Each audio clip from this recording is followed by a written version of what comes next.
Straight off the right side and into the end zone. Touchdown, Army. Welcome to Sikkim 365 Radio. Lewis again. Will he get there this time? Yes. Touchdown, Navy. Sikkim 365 Radio is presented by IdealMRI.com. High-quality MRIs for $497 or less. IdealMRI.com. Your health is important, so is your budget. Anderson on a counter, trying to keep it, trying to get to the edge, and he is in. Touchdown, Army. Have you downloaded the Sikkim 365 Radio app? Do it today on the App Store and Google Play. It's Berry behind Carruthers. First down, side set, inside the 40. He might take it. Malcolm Perry, Navy, touchdown. The 3 o'clock hour is sponsored by Waco Custom Marketplace. Meats, sweets, Texas treats, and a cut above the rest. 425 Lake Air Drive, Waco. I did something to offend you? No, I like all you Navy boys. Every time we gotta go someplace to fight, you fellas always make us brag. Now here's David Smoak, Paul Catalina, and Craig Smoak. All right, good afternoon on this Friday. It is like, what, springtime here. Temperatures have been in the 70s, and then tomorrow it'll be freezing again. It's what you get in Texas. Just wait a day and it will change. And then sometimes in the summer when it's 101 or 2 and it's horribly humidity, you wish it would change, but it doesn't. That's when it's going to stay that way for a while. But it's a gorgeous day in Central Texas. Good afternoon, Sikkim 365 Radio, 365 Sports. Craig will join us momentarily. I mentioned that back in the early part of football season, we were on our way back from Dallas and in the lanes in 35, and, you know, they shut a lane down and everybody kind of moves over. And this idiot just wasn't going to give in. And Craig was in the right lane, and this guy just kept coming in and eventually popped him on the side, and an 18-wheeler, in fact, saw it. And this guy's having to pay for Craig's repair. His car is back, and so he had to go by and pick that up in traffic. It was late, but he'll be here momentarily. Paul Catalina to my left, Jack McKenzie wearing a stocking today, a Christmas stocking on his head. A Santa hat. Yeah, and that's not a stocking. A stocking's what hangs from the fireplace, right? Yes. That Santa Claus brushes as he's coming in. And then Armstrong Sims is here. And when I'm mad at Armstrong today, he blocked me on my email, blocked me. I sent him like 4 different videos today to have, and he didn't get any of them. I will say, I did not block you, but from the comments you made earlier, I might now. So, yeah, well, thank you, Armstrong, for, and then I sent it. I still haven't gotten it. All right, we're going to get to the chat room. We've kind of neglected that. Not neglected it, but we'll get into it. Some of you are mean, and we love your passion for your favorite teams. Rivalries get a U.S. They talk about the best rivalry. Clint Bruce, Navy SEAL, linebacker at Navy. He'll join us at 4:15 on the Army-Navy rivalry. My dad, a Naval Academy graduate. Craig's grandfather, a Naval Academy graduate. We love that game, and we'll get into that today with Clint Bruce at 4:15.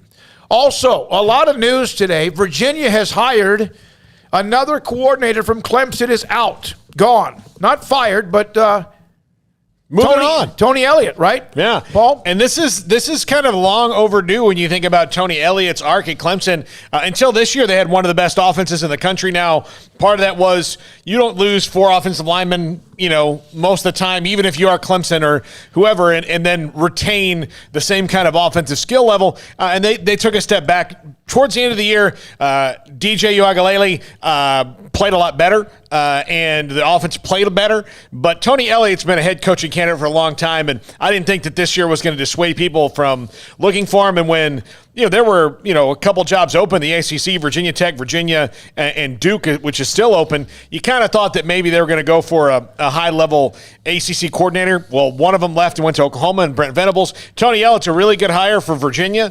Virginia, to me, is one of those schools that kind of is a sleeping, I don't know about a giant, but they could be really good in football if they just had some consistency for a long time. Well, they've lost both coordinators. Dabo Swinney has to replace him now, and you're right. Guess what? Tony Elliott turned down the Tennessee job last year. Turned down the job. He also was mentioned with job openings a year ago in South Carolina and also at Auburn. He replaces Bronco Mendenhall, remember, who abruptly resigned a couple of weeks ago. Jalen Petrie is going to be a consensus All-American. The Football Writers Association of America, he's an All-American. Offensive lineman Jacob Gall of Baylor also on that team. We'll get into some of the names on the list here in a minute. And he also was a Walter Camp All-American today. That was announced by Walter Camp Award. The Heisman Trophy tomorrow. The first team offense and defense. I'm looking for Big 12 and or future Big 12. Nobody. On defense, Petrie. Cincinnati's Ahmad Gardner is a corner. He also, last night, didn't he win the Thorpe Award? And Petrie was up for that. Iowa State's Will McDonald IV was named All-American defensive lineman. And Houston's Marcus Jones, a pretty much almost consensus on kick returners as well. In the offense, second team, Breece Hall, Iowa State. How about Sincere McCormick from UT San Antonio? Good to see him. Jarrett Stearns, a Texan, Western Kentucky. Jacob Gall, Baylor. A&M's Kenyon Green, offensive line. And then A&M's DeMarvin Leal is also on the second team defensive line. Oklahoma State's Malcolm Rodriguez is second team All-American.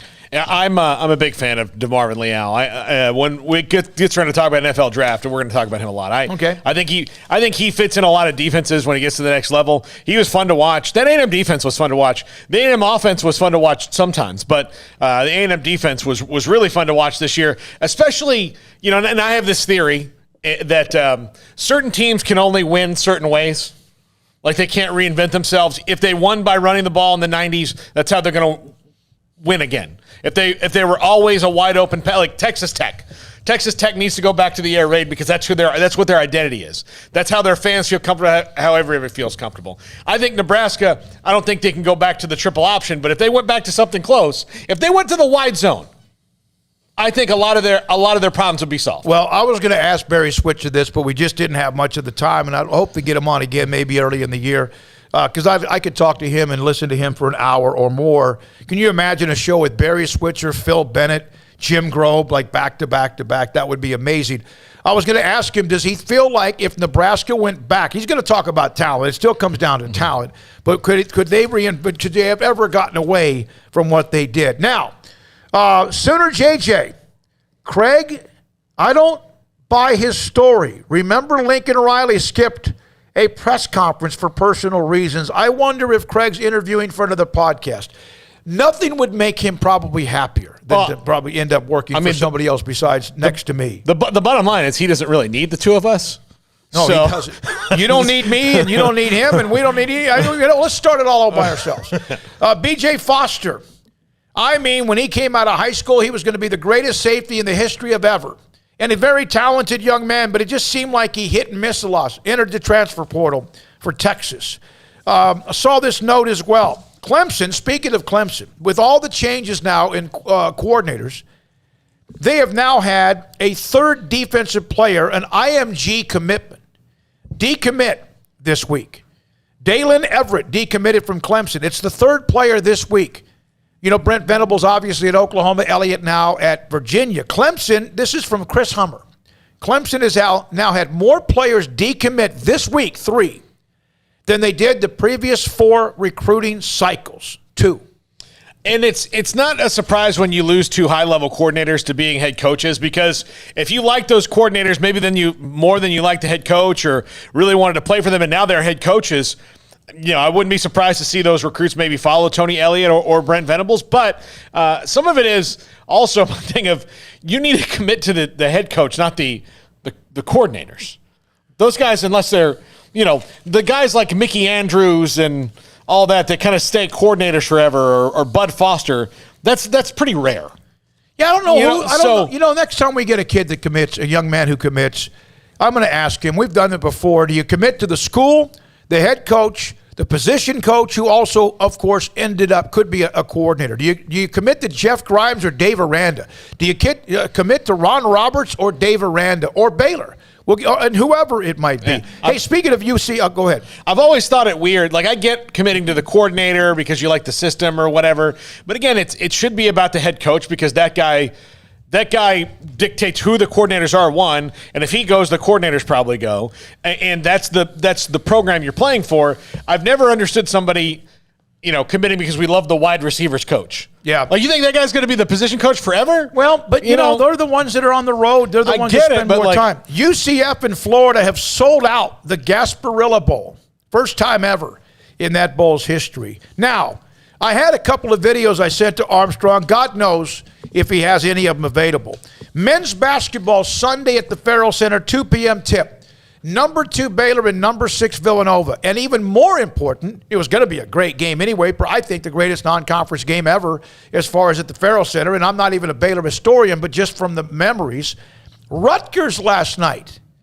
Armstrong, you didn't get this one either. Or did you get it last night when you blocked me? Is this before you blocked me or after you blocked me?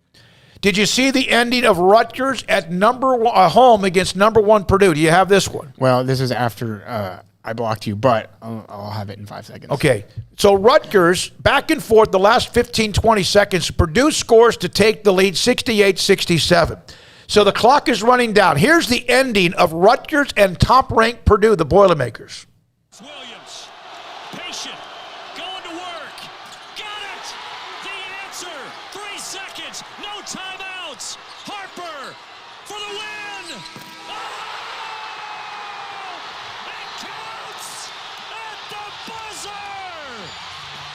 All right, so everyone rushed, and so they beat top-ranked Purdue.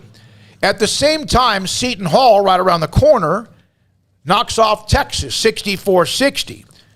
And they play each other. I don't know if it's this weekend or soon, but if you're a fan of either one, you'll know. But they're about to play each other, coming off wins against number 1 and Texas, who's in the top 5 or 6 as well. Iowa State, Paul, remember how bad they were last year? New coach this year, they're 9-0, beat Iowa by 20. Yeah, that was good. By the way, that New Jersey basketball game is going to be, I mean, I like anything that's the full state of New Jersey on taking sides on a basketball game. You do? Yeah, I mean, that's the home of the Sopranos. Wonder if they would have had anything like that. The whole time, anytime a whistle goes the wrong way, half the crowd's going to go, oh! Yeah. Hey! Hey, Rutgers and Seton Hall play Sunday, 6:30 on FS1, by the way. That's going to be a heck. Iowa State last year was terrible. And they beat Iowa by 20. They're 9-0 on the year. And then also Baylor and Villanova, number 2 against number 6. And if Baylor wins, who knows? Maybe they're number 1. I saw Jeff Goodman, who's a friend of the show, covers college basketball. He had his latest top 25, whatever, had Duke back to number 1. Duke, of course, lost earlier in the month. I think it was in the month. Now, remember how frustrated I got with Kenny Pickett's fake slide? Yes. Do you remember this? Do you have this one too, Armstrong? This is before or after you blocked me on the email. So I know I'm not saying Kenny Pickett, what he did was against the rules. It was not a penalty, but I said this cannot continue. It's been less than a week. And look, you have it, Armstrong? I have the tweet, yes. Yeah, okay, put the tweet up. Kenny Pickett said I changed college football. He did. He did. They have now banned the fake slide. Yeah. It's been outlawed. And so Kenny Pickett changed the way the game of football is played. Here's what's embarrassing for the NCAA here. Okay, the fake slide happens, and less than a week later, you fix it. But can't do this anymore. And I just thought it was unfair, and I'm not saying it was a penalty or against the rules, and sure enough, the NCAA a week later, and Kenny Pickett has fun with that. University of Mary Hardin Baylor down in Belton, Texas, just south of here. They're in the quarterfinals. They won the national title earlier this year in that shortened season that was moved back to the spring. They're at Wisconsin Whitewater this weekend. Yes, Mount Union's still involved in the Final Four or the quarterfinals as well. Now, this is the Demaryius Thomas. This is stunning. Former Broncos wide receiver, 33 years of age. I've seen DeMarcus Ware, the Broncos. I've seen players all over the country. This was very late last night. He died at the age of 33 suddenly. And, you always wonder, okay, what is it? That's just kind of, you don't know. And, Paul, you're the one telling me he had a seizure? His family has said that he's been suffering from seizures for the last year and a half or so, and they believe that he had a seizure and fell in his shower. Oh, man, that's awful. There are videos, and if you have not, you can Google his name, Demaryius Thomas, and obviously it'll be the story about him passing away. Look at some of the videos that might pop up as well of Demaryius Thomas in interacting with children when he's at a school or at the playground or at any kind of an event where there are athletes and young aspiring athletes. It's unbelievably good at what he used to be, and unfortunately he is gone at the age of 33. Now, high school football in Texas, they reached the semifinal round last night. Marlin, what a great story about Marlin. We've talked about how their school district, they couldn't afford anything. They were academically in trouble. They were about to be closed down, in fact, threatened many times. But they found a way. They found a way to get the right people in charge, including Sheila Henderson, the AD, and they last night had their season end against Holly, 19-12 in the semifinals. But I'm telling you, that administration, top to bottom, the community, what a run by Marlin. But last night it ended against Hawley. Congratulations for them, and they've got some momentum. They got commitment. The culture's changed and everything. Lorena, just south of us. Ray Biles, Paul, one of the favorite coaches. Central Texas has had some teams that had not won state titles. They've, La Vega recently. China Spring won back in 87. They're trying to get to the championship. They played tonight in the semifinals against Cuero. Obviously, March trying to win their 4th in 5 years. But Lorena's going to play Brock in the 3A Division I state championship after they just throttled Lago Vista last night, 55-17. Ray Biles is the kind of coach that you absolutely would want your kid to play for. I mean, he's old school, but he's not like cranky old school. I mean, he's just great with his players. Everybody loves Coach Biles. He's just the most straightforward, really solid coach. And I think that if there's somebody who understands the assignment of what being a high school football head coach is, it's Ray Biles 100 times over. I I really, I've loved talking to him over the years, and I'm so happy for him that they're going to the state finals. It's been a long, long time for Lorena to have that kind of success. They've been good. They just haven't been great. No. This is a great Lorena team. He started a couple of years after they had played in the state championship and lost to Refugio in like 89. And then in 87, they won the state championship. In 89, I think, actually, they beat Refugio in 87. They lost to Grofton and Rodney Thomas in that great run in 89. And then there were times 6, 7, 8 years into his time, 10 years into his stay. They went 1-9 a couple of times. They've that up and down. But we did a playoff game in Bryan where they lost. I think it was in maybe the quarterfinal round. They're going to the state championship. And Ray Biles, I sent him a text. I said, one more win, man. And he said, I want to bring back another state championship to Central Texas. This guy is unbelievable. From Wholesale, said Jim Knowles will not coach Oklahoma State in their bowl game as he heads, of course, to Ohio State as well. There's a poll up. Army-Navy. Go Army, go Navy. I will find out all of you. I will find each one of your addresses. If I see you, put go Army. You know where mine is. I know, and I know where you live. I got to be Army. Craig Smoak has joined us. My dad was the Army. I know, I get it. And I don't even mean that. It's, to me, still the only rivalry left perhaps ever that still has the innocence of what college football and what the traditions might be. Well, Go Army is destroying. We're not destroying, but it's winning. Hey, you know what? 55% of our audience disagrees with We're you. bringing in another fleet of aircraft carriers to change that vote. Now, I'm a little worried about Army since they stole the wrong goat earlier. Remember that? Just, that's probably not the football team, but, look, these are people who are supposed to do tactical operations. You're supposed to get the right goat. You got the wrong goat, and I think they might have been set up with that. Craig Smoak, good afternoon. How you doing? We told everybody about your rental car. You got that turned back in, and now you're back in your own car again. Yeah, and it's nice. RAV4 is cool, but my Explorer is a lot better. So good to be in that for the first time in a little over a week. And, we're in a parking funk, I'll tell you that much, because I just parked, and we have no room. We have nowhere to park anymore because I just got warned by construction next door that, this is a construction site. You can't park here now. And I was like, well, I don't know if you know, but the road that we park on is completely destroyed. So we have legitimately nowhere to park. And I tried to explain that, so we'll have to keep doing that. But glad to be here, I'll say that. There's a strip of maybe 100 yards, and it's not even that has the cars lined up. We're inside of a building. I think it's 3 stories. We're inside of a building that has some really nice condos, and we're on the bottom floor. And we're behind these black windows right on the absolute corner of Elm and MLK. MLK goes to 35 to McLean Stadium and a mile from here. But the road in which we normally park is being torn to shreds. And so there's really nowhere to park. So we've parked in front of this parking lot at the hotel. 2 big hotels going on right next to us as well. If you haven't been to Waco in a while, there's so much construction going on right now. I mean, it is insane from just the area that we're in that's completely exploded since we started doing the show here, quite frankly, to the bridge work that's being done across the road to 35 to, it's everywhere you look. So I don't know what the end product's going to be, but it's pretty amazing to see all the travel and everything going on. I drove in yesterday I came from Shorty's, and when I came here, I drove under the bridge there at 35, and I saw one guy welding, and I thought, you know what would help that guy? A second guy welding. Like 10 more guys, it's unbelievable. I think construction might be our number 1 industry or maybe our number 2 after Magnolia tourism right now. I was going to say thanks, Magnolia, because that's why a lot of this is happening, that's for sure. And, of course, there's been Temple's 35 miles south of us. They've had their whole insides of their 35. That was torn to shreds. Austin could be reconstructed 400 times between now and the next 30 years. It's still not going to be enough. And it's just the way it is. It's the spine of I-35 is the spine of Texas from the south all the way up into Oklahoma and north. And 35 is just it's a wreck. It's a mess.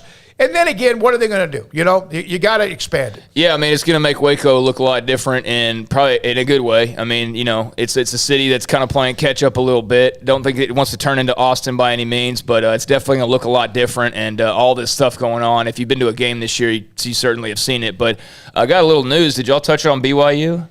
No. Kalani Sitake's sticking around, boys. Yeah. Kalani Sitake signs a new unprecedented contract with BYU through 2027. That's per Mitch Harper, who covers the Cougs. Contract extended through 2027. BYU's calling it a, quote, new unprecedented contract, and they sent out a tweet in the last 10 minutes, says, "Our coach, we love you, Coach Sataki." And then there's a little video attached that I have not watched just yet, but the AD saying in recent days and weeks there's been a lot of movement among college football head coaches. Today I'm thrilled to know that Kalani will continue to be our leader, coach, and mentor going forward, and he continues on. But that's great news for future Big 12 squad BYU. It makes me wonder what really is next at Oregon. And they've, I know that they've interviewed Justin Wilcox, and they've requested permission to talk to Chip Kelly. I haven't seen if they're actually going to do that. But do you really want to? And this is not a knock on Chip Kelly. I just don't know if going backwards is going to help you. Yeah. Is Chip Kelly still the same guy he was when he left? And look, UCLA was 8-4 this year, and that was a huge jump. But do you really want to? You want to revisit the golden era and try to recreate that magic? I mean, that's the thing. I mean, it worked out for Mac Brown for a year during COVID, and then now North Carolina's back to being what they were in football. Well, I'll tell you this. With Kalani Sataki saying no, that's awesome. And you wonder if he would have done that because he loves Brigham Young. We had him on, remember, earlier this year. We have Blake Anderson coming up from Utah State in 5 minutes. But you wonder if, in fact, being a part of a future Power 5 also helps, although they were a Power 5 program at Brigham Young. You wonder if that had anything to do with it, or he loves Brigham Young. I'm happy. God, that's great for Brigham Young. He's an alum. Cincinnati kept Pickle. Aranda's keeping Baylor. Fickle. Baylor's keeping Aranda. Sataki stays at Brigham Young. I love it.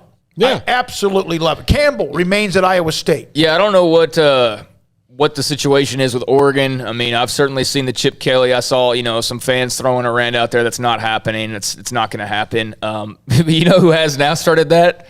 UCLA fans, which I feel like, all right, we're getting to the point now where was SFA's job going to come open and they're going to start saying, like, Aranda's a lock to come here. But no, Oregon, it's a weird thing. I don't know. I don't know if you go back to the Chip Kelly well or what other options you really have, quite frankly. I know that there was one of the assistants that, like, Achilles Smith was pushing the other day, and that didn't seem to get really good reception from the fan base as far as I gathered. But outside of that, I don't know. I've seen John Canzano and a couple of other Ducks reporters float, the Chip Kelly thing, obviously. And then there was apparently, as of last night, like a mystery NFL candidate and then a mystery college. So it's all mysteries. But there's nobody that just seems to be the guy for the Oregon job right now, which is very interesting. So here's a chat from the Birds where Ducks fans miss the Blur offense, but not Chip Kelly. They aren't even aware he doesn't run the beloved offense anymore. 46-7, 3 conference titles in 4 years. Kelly at Oregon was a great era as well. All right, well, that's good. Thank you, Craig, for bringing that in. We'll break here. We'll come back with Blake Anderson. We had him on like 3 weeks ago or so. They were, remember, they had kind of gotten hot again. They played for the conference championship and won it.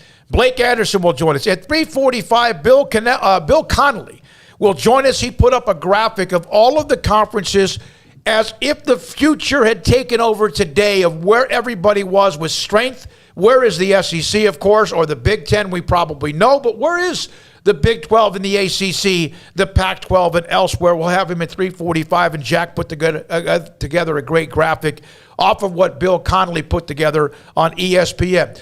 Navy SEAL and former Navy linebacker Clint Bruce today at 4:15. Let's get going with that. Blake Anderson next on Sikkim 365 Radio. So I just got done picking up my car. It was in the shop after got hit a few months back, and the good folks at Richard Carr were the ones that took care of it, despite the fact that I didn't get my vehicle there a few years ago. Now, though, if I were in the market, that would be the place that I would definitely go, and especially after the customer service that I just received. A big shout-out to Donnie over there at the dealership and all the folks that work in his department. They were able to get me squared away quickly. Ride looks great. It was marred with a bunch of bumps and scratches, and now it looks like when I first got it. So just want to say that Richard Carr, first and foremost, they've got great customer service, but they've also got some great offers. Supply chain challenges, we know all about that. It's caused kind of a traffic jam, so to speak, at car dealerships, or maybe they wish they had a traffic jam. It's a lack of cars sometimes that's been hurting these dealerships. Well, cars and trucks are on their way, and that's the great news. And Richard Carr is receiving deliveries of cars and trucks, new cars and trucks, each and every week. So contact them now to get your name on a new Buick, GMC, or Cadillac as they're being shipped, and get on the Richard Carr inbound vehicle list so you can get a new car or truck as soon as they arrive. They got the GMC Sierras if you're in the market for a truck. They've got the line of SUV models, 11 different SUV models to choose from with dozens of trim options. Richard Carr is the one-stop shop to find the perfect SUV for your needs. They've got the Buick Encore. They've got the Cadillac Escalade, amongst various other options. But if you're not looking to buy new and you're looking to just get into a car today or a truck today, well, they do have affordable pricing over at Richard Carr on premium pre-owned cars and trucks. All of them go through a 172-point inspection before hitting the lot, and their aggressive lenders are ready to get you in a car today and make sure that 100% credit approval is their deal. It's always their goal whenever working with anybody over at Richard Carr. So go online or come by for a test drive today. And for those in the Waco area, Richard Carr is your local hometown dealership. Give them a chance to earn your business with great prices, free oil changes, and new cars and trucks, and superior service after the sale. Richard Carr, owned, operated, and run by loyal and proud Baylor Bears. And they look forward to seeing their Baylor friends and non-Baylor friends, their new friends from the show, over at the dealership or in the stands. All right, Craig Smoak, Richard Carr Motors, one of our sponsors. In fact, the sponsor of our Baylor segments throughout the shows, whatever we do on Sikkim 365 Radio and also 365 Sports. And we've mentioned Army-Navy. We'll preview that with Clint Bruce, former Navy linebacker and also Navy SEAL. He'll join us in about 45 minutes. But Utah State, fresh off that Mountain West Championship win, beating ranked San Diego State handily, 46-13, and Blake Anderson joins us again. Had him on just a handful of weeks ago when they were getting hot. Joins us again on Sikkim 365 Radio. What was that like? How emphatic was that victory, and how was it like to end? I know you have a bowl game, but end the regular season that way, Coach. Well, anytime you lift a trophy, man, it's pretty fun. I've been fortunate to win a couple titles in the past as a coordinator and as a head coach, and that's about as good a day as you can have. Guys worked hard, kind of felt like going in, had a chip on our shoulder going into the game with all the buzz around the game that particular week. And, man, they just played their best ball when we had to have it most. Earned our way in, wasn't pretty, lost some games along the way, but got in the game and took the most of the opportunity and played lights out really in all three phases. Reminded me a lot of 2011 when I was the OC at Southern Miss, going into play a ranked, undefeated Houston team. All the buzz that week was about the opponent, and our guys, you really just strapped it up and went and played their best ball, and we won a title that year as well. And two of my most enjoyable coaching opportunities and days were those two championship games and lifting that trophy. Coach, this is a nice jump for you from year to year, growing this team. Did you see this potential in the offseason that you could make this kind of jump and win the conference? Yeah, I don't think I ever really let my mind go there because I didn't know the league. I haven't really played against Mountain West teams in a while. I was in the league, but it's been years ago and it's changed a lot. And I just have a tremendous amount of respect for the people we're going to play. I felt like we were going to be a problem for people with what we were going to do on offense and defense. I did feel like that real quickly in the process in the spring that this group just had something very unique about the willingness to be unselfish. We talk selfless, tough, and accountable all the time, and you could see that this group was willing to pull together and kind of put their egos aside and just go to work. They would work at a really, really high level. We challenged them and ran like crazy and asked them to do stuff that was uncomfortable, and at no point did they ever kind of bite back at us. They just continued to do more and more and do better and better. But raising a trophy and winning a championship, I just don't think we ever let our minds go there. We just focused on being one degree better every day, and then 1 week at a time in the season, kind of figured out, heck, maybe we're a little more competitive than we thought. So it's been a process. I think one opponent at a time for us. Coach, you had the 3-0 start, and then you had Boise State and BYU, obviously two very good programs, and you dropped those two games. And then you had you had the open week, and then you went on your run of 5 straight wins. Was there anything that occurred during that open week, kind of a resettling or anything like that, or did you even need to say anything to go on the run that you did afterwards? We just kind of looked at those 2 games that we had dropped and looked at areas where we could still improve, and honestly really showed them, I think, where we were closer than we thought, that we had made a couple of silly mistakes that could have affected both games. I mean, BYU obviously went on to have a great year, and we're right there in the fourth quarter in a 7-point game. The scoreboard doesn't really indicate the game that we had against Boise. It was physically way closer than the scoreboard showed, but I don't think we were ready at that point to win those types of games. We just settled back down, got them fresh over the open week, and went back to work. And I think we're really honest with them, guys. If we'll just keep working and improve just a little in a few key areas, there's a lot ahead of us. And like I said, the guys they're willing to work, and they weren't afraid of it. And we got a little better each week, and we won some really close games and battled down the stretch and earned our way in. It is interesting that next week you're going to be preparing for a bowl game. And also it's National Signing Day week, the early signing day, which is being looked at as a possibility of changing down the road. Is that gonna be kind of tough to juggle? It's a little bit tough. We've got 25 kids and their families on campus this weekend. We, our guys are lifting and running all weekend. We'll get back to bowl prep, honestly, on Sunday evening. It'll be the first opportunity to really get in front of our guys and start working on Oregon State. We've been on the road from the time basically the plane touched the ground in Logan, and after the game, we had guys already on the road. I got on the road the very next morning at 6 a.m., and we recruited all week. So it's a lot to juggle. But I will say I think we've done a phenomenal job. The staff has done a phenomenal job of building the class, and 99% of the guys that are on campus this weekend are already committed and expected to sign on Wednesday. Obviously, the championship did not hurt recruiting at all. The season that we've had hasn't hurt recruiting at all. So we're really just trying to close out a few dudes. We're down to just trying to get to Wednesday. That will be unique because we'll be in L.A. at the bowl site preparing for practice on Wednesday morning when the letters and tips start rolling in. Coach, we've had the opportunity to talk to various people around college football and coaches as well, and pick their brains on some of the bigger topics. I'm curious, where do you sit on the early National Signing Day? Do you like it, or would you like to see a change there? Well, I don't know that the timing of it really, really fits exactly what everybody's trying to get to do. I did believe all along that when you put it in place, it would effectively become the signing day. I mean, 95 to 98% of all the NLIs are signed early.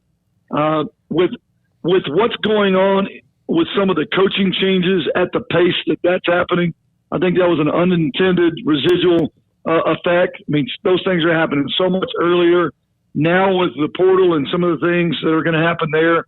I'm not sure that exactly where we have it is the right spot. I don't necessarily know that it has to go back to February, but I've heard some of the same conversations y'all have heard about it, maybe sliding back a little bit further. I don't know if any of us. I think some really smart dudes got to sit down and kind of put again your logo on the off and just think about what's best for the game, and get some high school coaches' opinions as well, and try to find what works. And maybe we end up right where we're at now. I don't know. Blake, speaking of that, sometimes there's all this is going on at once, and of course then you had the COVID year, which was every 100 years, but. You have all these things that are going on right now, NIL, the transfer portal, then now National Signing Day comes up early, and that's been 2 or 3 years now. Do you feel like sometimes decisions are made without people thinking about the possible consequences? I have felt, and I was on the board of trustees with the AFCA there with Todd Berry. I mean, he's right there in Waco. I was on that board for 7 years, and I feel like, and we've always talked about, I feel like there's a rush at times to put things in place that there's no way to know what the unintended consequences are going to be. There's no way to know the problems that something's going to create. You try to fix one problem and you create 5 more. And at times we felt like as coaches that we were behind that And we were arguing about things after they were put into place, as opposed to really being able to have a voice on the front end and try to head off some of the issues. And Todd's done a great job with the AFCA of trying to help create a better voice and really be out in front of things. But it's still, at times, I think we get stuff that's thrown at us. This is going into effect immediately, or this is going into effect in August. And we look back like, man, do y'all realize what you just created? Mm-hmm. It's not a perfect system by any means, but that has been the environment, I feel, as a coach, a good bit, unfortunately. How much will the 12-team playoff help Utah State if that finally gets done? I think it'd be huge for us and teams like us that really right now, what we just accomplished for the most part, and I know Cincinnati is going to play in the playoff, and I get it. It's going to happen once every 100 years if things don't change. I mean, you had to have the perfect storm, and they earned their way there, but you needed a ton of things to happen for that to be the case. If you go to 12, it gives every one of us across the board an opportunity, and you got to earn your way there, and maybe you go and you get beat right out of the gate, but you know what? You should have the opportunity like you do in every other sport, in every other division of college sports. Every other sport and every division, we're the only ones that truly don't. And I would tell you, before the season starts right now with the 14 playoff, there's about 15 or 20 schools that legitimately have a chance. And everybody else is playing for a conference title and a great bowl game, and that is just not the way, in my opinion, it should be. Coach, you're playing in the Jimmy Kimmel LA Bowl, which is, there's always interesting bowl games, but that's certainly one of the newer, more interesting ones. Oregon State, they've had a great year, probably a little bit under the radar, quite frankly. I know their running back, B.J. Baylor's from the state of Texas and is a great back. Your thoughts on the Beavers, what you've seen, what you're preparing for? One of the best offensive lines in the country. I think they're up for an award. I don't remember the name, but there's a collective O-line award, and I know they're finalists for that. Well-deserved. They run the ball well.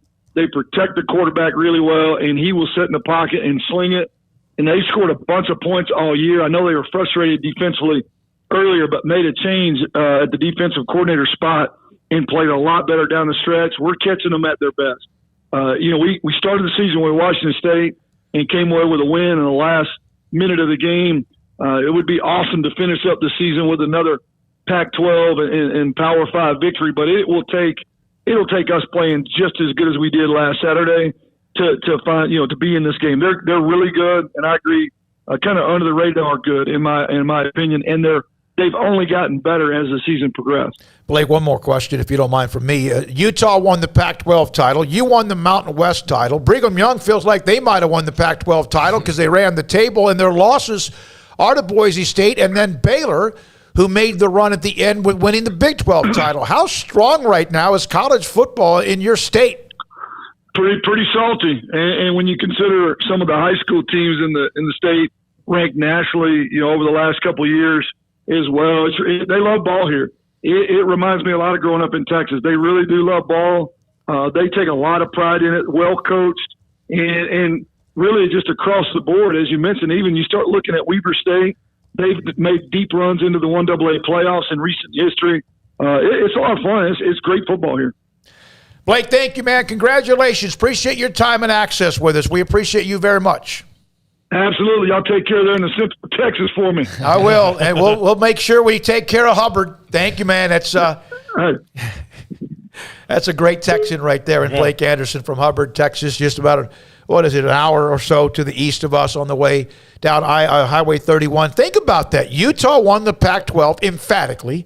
Utah State emphatically won, beat 19th ranked San Diego State. Brigham Young just got the great news Craig brought about Kalani Sitake. They're 10-2, ranked like 13th in the country.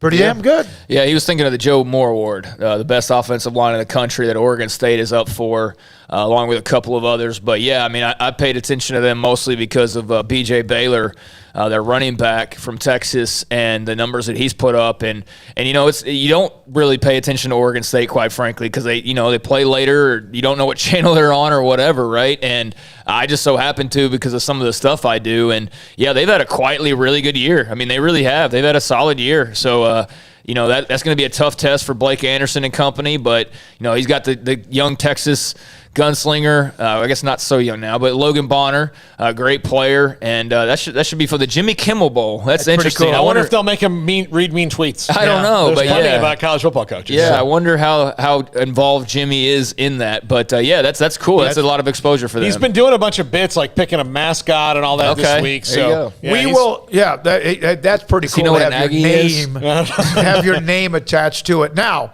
We're going to come back with Bill Connelly. He works for ESPN. He does a bunch of graphics, a bunch of analytic stuff. And we're going to come back, and also Jack was able to take a graphic that Bill put up so it'd be easier for you to look at as well. Man, that's great. I'm still so happy about Kalani Sitake. That's great. We'll get into that a little bit more. Navy SEAL. Today, Clint Bruce at 4:15 on Army and Navy. David Smoak, Paul Catalina, and Sikkim 365 Radio. And now news on Georgia. Defensive coordinator Dan Lanning. Paul? Yeah, according to the Atlanta Journal-Constitution, unless this is a fake webpage I'm looking at, it doesn't look like it. Dan Lanning leaving Georgia to become the Oregon head coach. There you go. That's a home run, Oregon. I'm telling you right now. Wow. Love it. Love the hire. Well, I felt like there had to have been something going on behind the scenes because of the way that search was going. And it looks, that's official. That's got the verified there. So that's official. Dan Lanning's going to be the Oregon head coach. I felt like last night when I was reading the latest updates and they were circling back to Aranda, and I know for a fact they have no chance. Like, Oregon's not getting him. So again, it went back to, well, they're not getting him. They're not getting, probably not getting Sitake. They're probably, who is it? Who's the mystery candidates? Well, boom, there's the mystery college candidate right there, because he was not being mentioned much at all. Maybe in passing, but certainly he wasn't being pushed towards the forefront as like the name or a name, really. And so that's a little out of nowhere, but a great hire for Oregon, and they've got to be happy with that one. And, very interesting. I remember when Baylor played in the Sugar Bowl 2 years ago, and listening to Dan Lanning is really solid as a rock. That's good.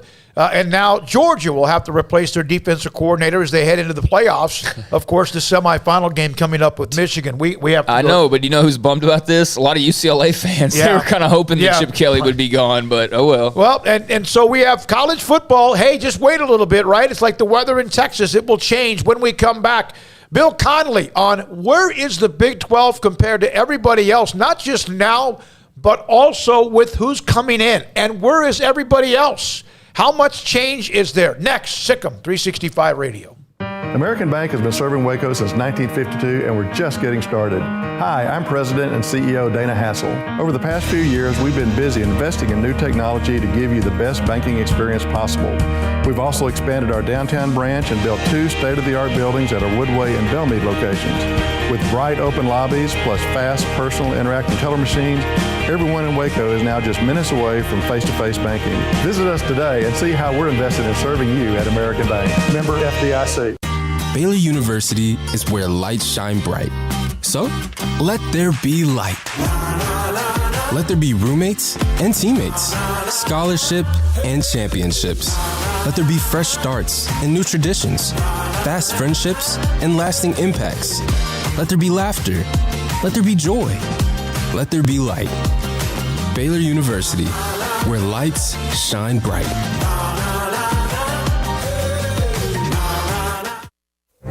Boots add protection. Good boots help you climb better and move forward faster. And when your son or daughter steps into the boots of a U.S. Army officer, they also learn how to lead. In these boots, they'll gain more confidence with expert training in one of more than 150 occupational specialties. In these boots, they'll stand a little taller and lead a team with diverse backgrounds and areas of expertise to successfully accomplish whatever challenge comes next. In these boots, they'll earn respect with valuable experience from day one that will give them solid footing for success into the future. Highly qualified candidates who earn a spot on our team can receive comprehensive health care coverage, college tuition assistance, and a bonus of up to $40,000. See all the things your son or daughter can achieve in our boots at GoArmy.com. U.S. Army Waco Recruiting Company, 254-598-8131 or 254-776-1543.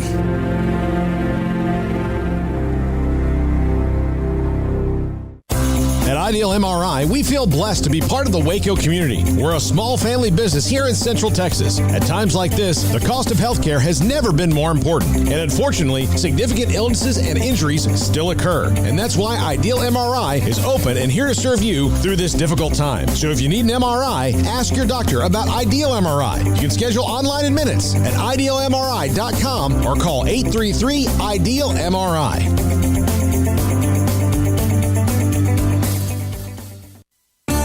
There are 26 letters in the alphabet, over 600,000 words in the dictionary, and just 3 of them said together can change everything.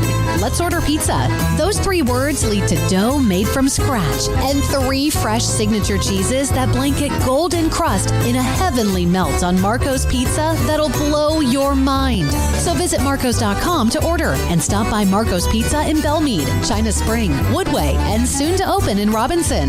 Marco's. Pizza lovers get it.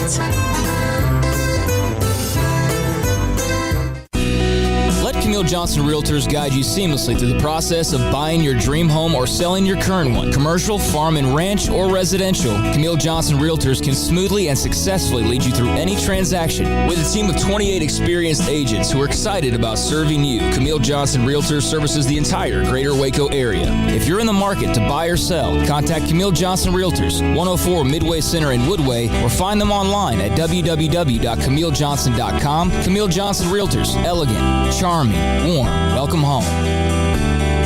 The year is wrapping up, sports bettors, but BetUS still has your NBA, NHL, college football bowls, UFC, PGA, and of course NFL betting lines up for their 27th year. Live betting on all of it. Log in to betus.com today. Use our promo codes SICK'EM125 for 125% bonus on cash, or SICK'EM200 if you use crypto. So use the 3-decade leader, betus.com. Use promo code SICK'EM125 and SICK'EM200. Welcome back to Sick'em 365 Radio. Call us on the BetUS hotline, 254-339-1122.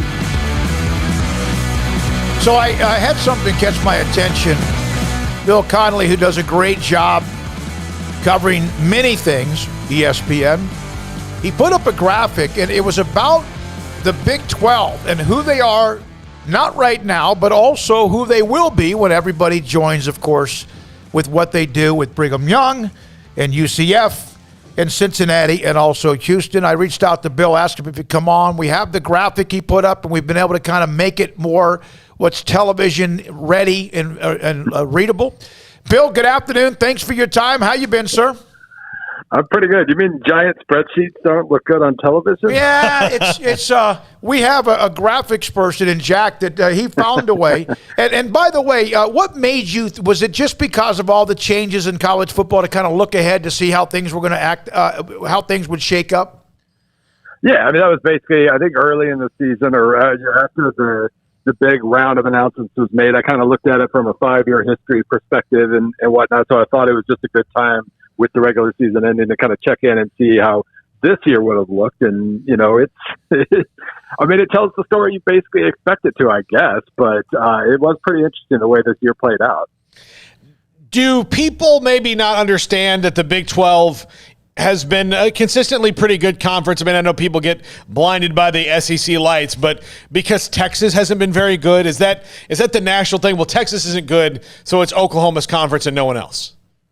Yeah, I mean, I'm sure that's kind of the impression. Well, and I mean, you know, when the same team wins the conference every year, that certainly is going to feed that, along with the Big Ten and ACC and all that. But it is kind of an interesting discussion because, you know, when OU and Texas announced they were leaving, you know, those are certainly the two biggest names, the two biggest, you know, money makers in the conference, without a doubt. It really, I mean, Oklahoma has been the best of late, but yeah, like you said, Texas hasn't been the second best, and so they're not, in terms of immediate just quality, they're not really losing anything they can't replace in that regard. And it makes it kind of interesting. I mean, everybody's going to make less money, I guess, but the quality of the conference doesn't really have to suffer all that much. Yeah, and I think that you never know, and we had Bob Bowlesby on our pregame show Saturday from the Big 12 championship game, that there is another network or two that is talking to the Big 12 about the television deal in the future. And anybody, if you have one person, that's fine. But if you have two, you know that it might end up being more because you start having competition on what might be. So, all right, Jack Armstrong, we have the graphic. Bill Connelly, ESPN.com. This is the graphic that he put up. This is part of it. And how he basically has, in the left-hand side, you have Cincinnati, Houston, Texas Tech, and UCF in light blue, kind of a teal. Oklahoma, Texas in red, and, of course, they're leaving. And then the Big 12 Conference going forward. Tell everybody kind of what you found. You mentioned kind of what you found, but the numbers of where they are and how they're still basically a more solid number 3 now than they even were with what they have right now? Yeah, I mean, this is my my SC Plus ratings that I post each week at ESPN, and it really is. I mean, this year is an exaggeration. Obviously, this might be the best Cincinnati team ever. This is the best Oklahoma State team in a few years.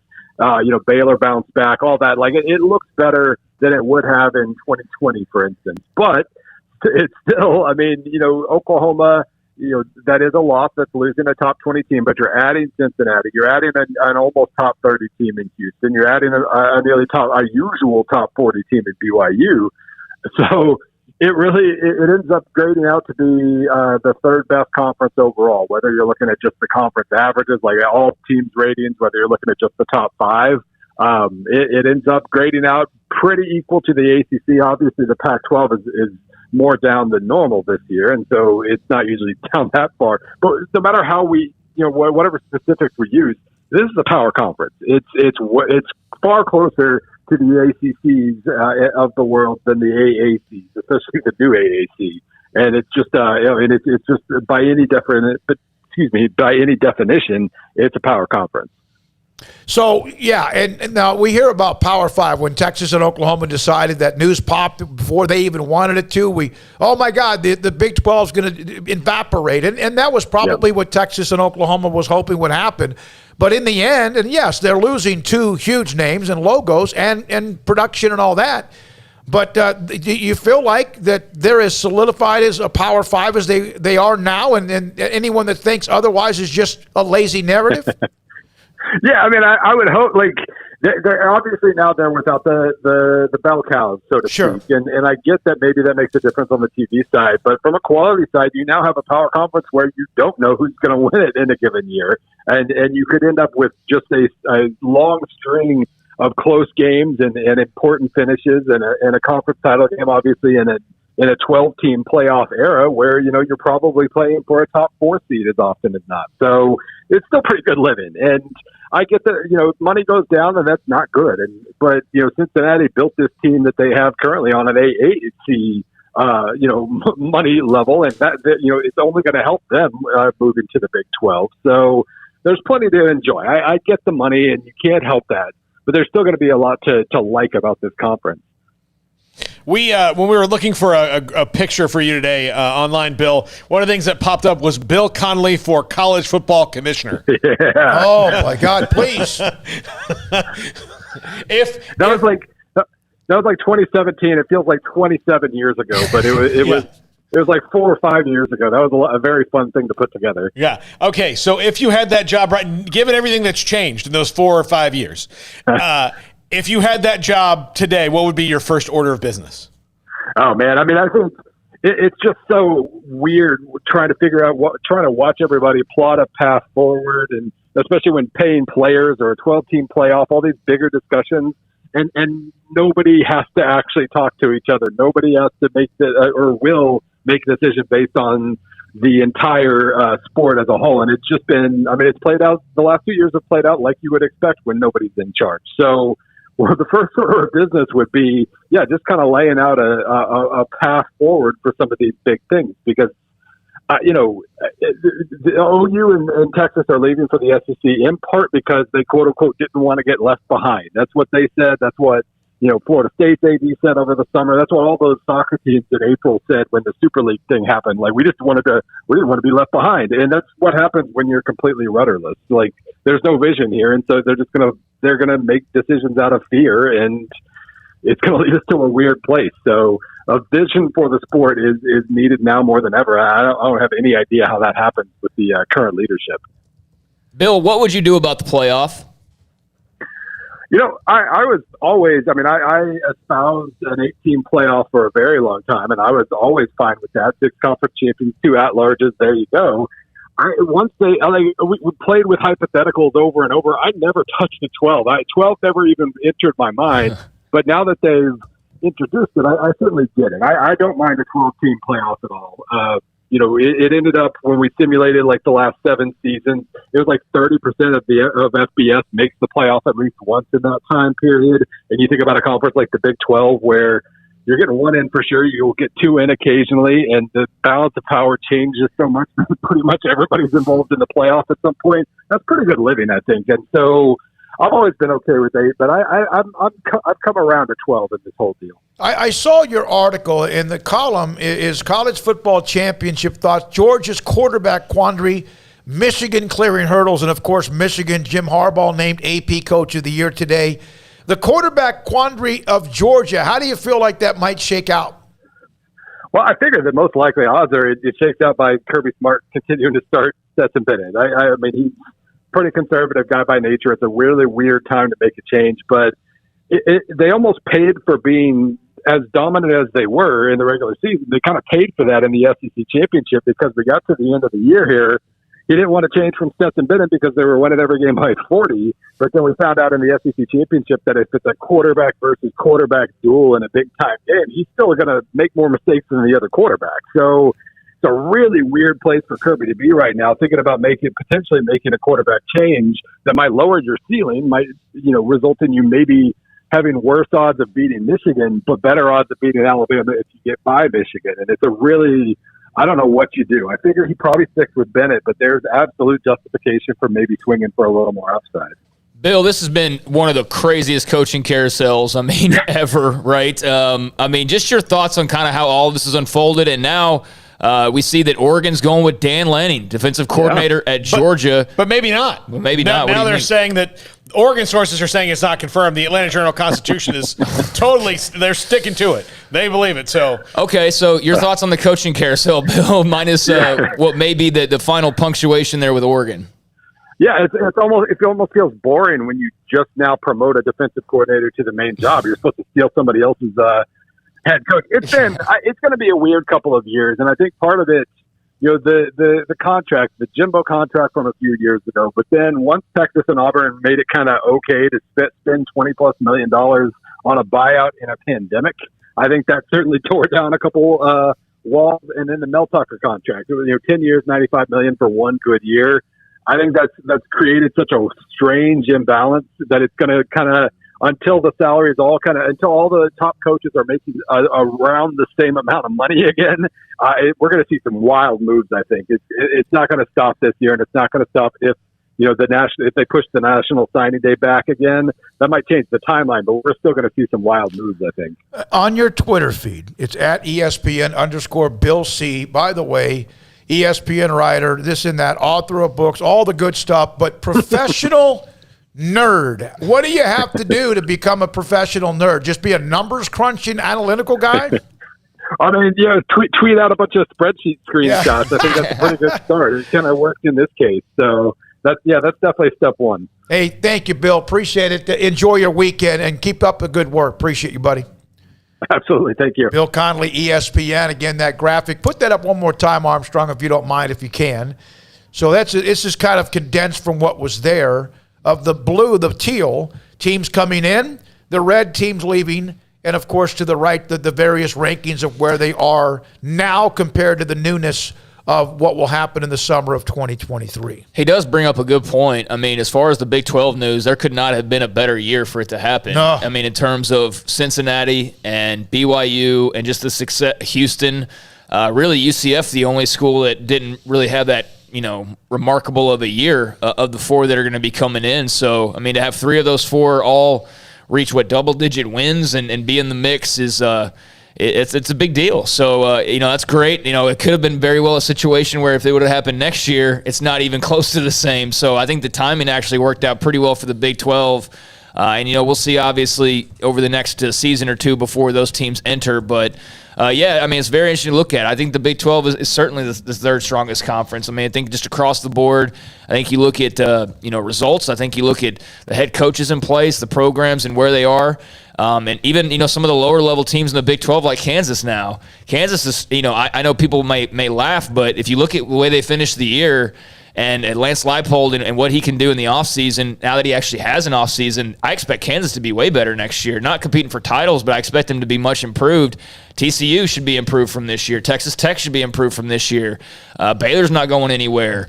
So, I think there's a lot of potential for this conference, and you throw in some new teams, and this will be the same effect for the SEC as well, with Oklahoma and Texas providing some fresh matchups. But once we start getting that Cincy, Baylor, and BYU, West Virginia and things like that, that's going to be a lot of fun, man. I'm looking forward to it, and I'm pumped about the Sataki news. I think that's great for BYU. And now, though, you got to worry about the Oregon job. Like, is it filled or is it not filled?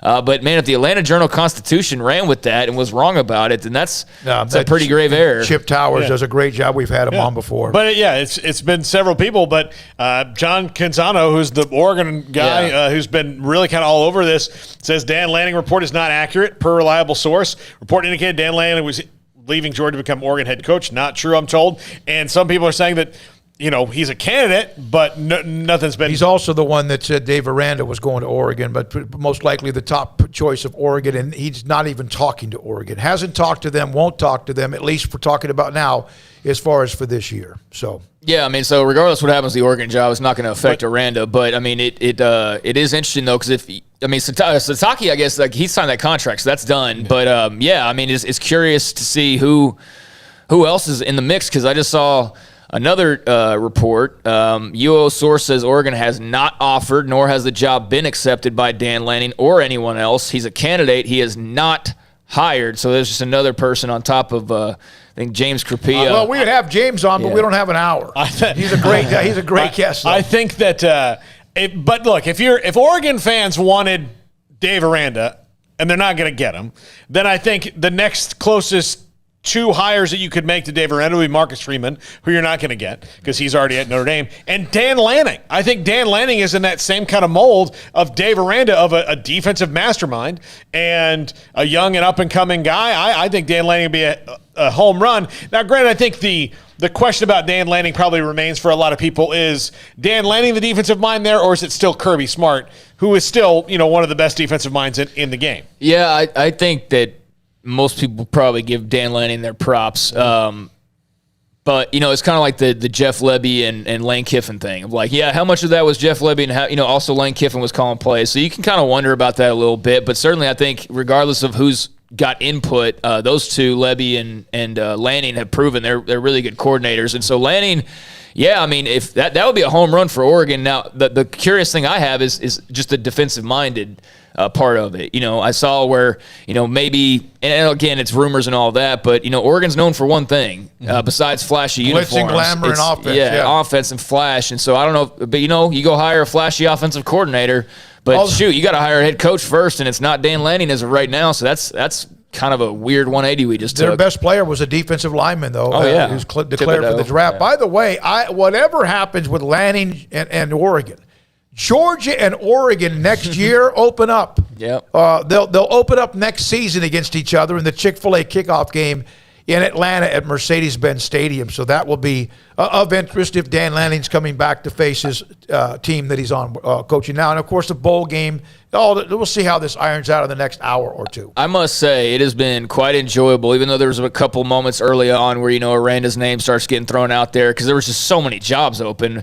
Oklahoma and just all the rest of them that popped open. And then, one by one they get eliminated and, he's pretty firmly entrenched. But it's been nice to kind of have a little bit enough insight to not sweat the Oregon job or please on UCLA. I'm not going to worry about that one iota. But to kind of just look around at the rest of these schools going through these coaching jobs, like right now, can you imagine what Oregon fan is thinking?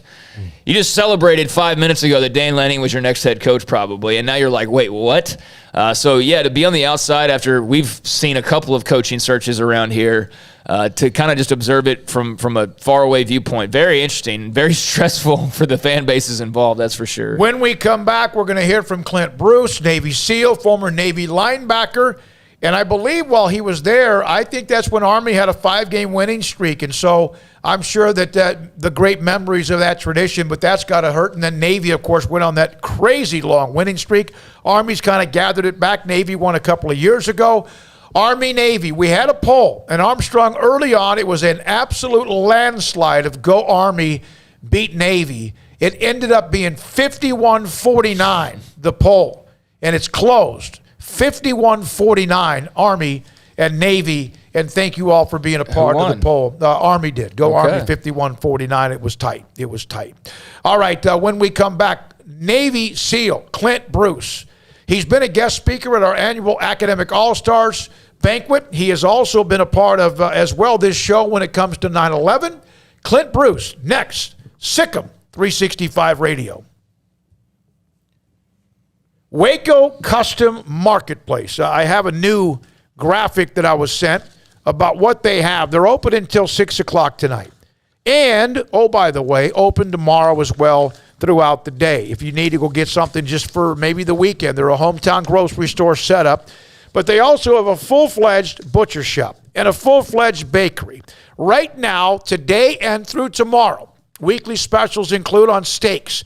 Porterhouse at $7.99 a pound. T-bone, $7.25 a pound. Top sirloin steak, $5.50 a pound. When I get top sirloin steak, they usually, although sometimes I'll get, skirt steak for fajitas. A sirloin steak is great for stir fry. Bone-in pork butt and boneless pork butt, $1.40 at $1.65 a pound. Bacon ends and pieces. I got a little package of that. I'm going to have that tomorrow just to kind of snack on and maybe use as well to start something that I'm going to cook as either a stew or something as a soup. $2.95 a pound. Jalapeno cheddar sticks for $2.99 a pound, and maple breakfast sausage, oh my goodness, for $2.75 a pound. You want a steak cut a certain way, whether it's a filet, a bone-in ribeye, or whatever steak you want, whatever beef you want, you can get them to do that for you. Call in, and then, of course, go pick it up when it's ready. And the bakery with fresh baked bread and kolaches every single morning. It's Waco Custom Marketplace, the Bauer family, 425 Lake Air Drive in Waco. When it comes to me and my money, I know the way it should be. I need a partner I can count on. That's Genco and me. Genco has extended their offer till the end of the year. Refinance your vehicle today at Genco with rates as low as 1.69% for 48 months. And have 90 days of no payments. Refinancing can lower your payment, so you pay less for your car. Apply online and get an additional 0.1% off our already low rate. You can't pass on rates this low and make no payments for 90 days. For more information, go to GencoFCU.org. Annual percentage rate subject to change without notice, subject to credit approval, membership eligibility, and loan policies. NCUA, Equal Housing Lender. They're people I trust. They treat me like family. My money, my future, my credit union. Genco. Texas Farm Bureau Insurance has protected fellow Texans with auto, home, health, and life insurance since 1952. With more than 260,000 square miles of land and 27 million people, that's a lot to cover. Whether you're wrangling cattle or wrangling kids, we're proud to protect Texans in all Texan ways of life. Stop by and see our agents at one of our 3 McLennan County locations. Coverage and discounts are subject to qualifications and policy terms and may vary by situation. Hey there, it's Jay from Pickup Outfitters with a holiday public service announcement for all the wives and significant others out there looking for Christmas gift ideas for their man. They say the way to a man's heart is through his stomach. At Pickup Outfitters, we say the way to a man's heart is through his truck. And there's no better Christmas gift for the man in your life than something for his truck. Would your man rather have a new bathrobe or bumper or a cool light bar, socks or a lift kit, a new wallet or new running boards? The answer seems pretty clear, doesn't it? Pickup Outfitters is your Christmas gift headquarters. Why get your man a hoodie when you can get him a slick new retractable bed cover? So don't waste money on a meat thermometer or sweatpants when you can get him a gift certificate for anything he wants for his truck. That's the way to get to a man's heart. Stop by Pickup Outfitters at 220 Lake Air Drive in Waco or check us out on the web at createacommotion.com.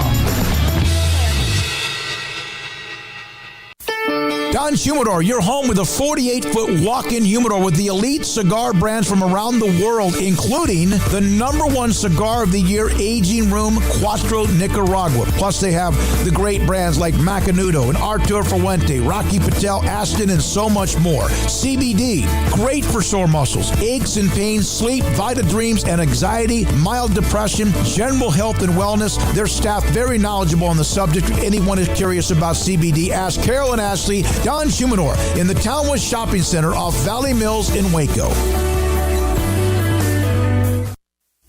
At long last, it's time for some college football. Byrd Collision Ford proudly supports the Baylor Bears as they take the field this season. Hi, I'm Mark Stewart with Byrd Collision Ford. We have some great vehicles available this season as well, so come check out our winning lineup of new Fords. Let's cheer the Bears on to victory and celebrate by buying a new or pre-owned car, truck, or SUV. Visit us anytime at bkford.com. Buying made simple at BK Ford. Sic 'em Bears.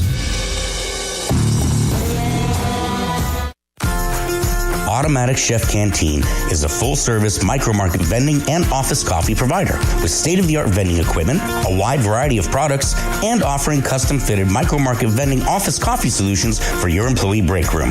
You want a full break room solution and a workplace oasis? Well, Automatic Chef Canteen, locally owned and operated for over 50 years in Central Texas, also includes in-house mechanics on call 24/7 for fast, reliable service and maintenance. Automatic Chef Canteen, 6900 Imperial Drive in Waco, or online at automaticchefcanteen.com.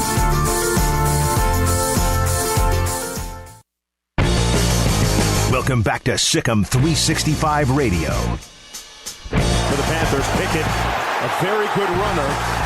Don't sleep on those legs. Oh, he faked the slide. Sauce time. Pickett. Did that work? Touchdown, Pitt.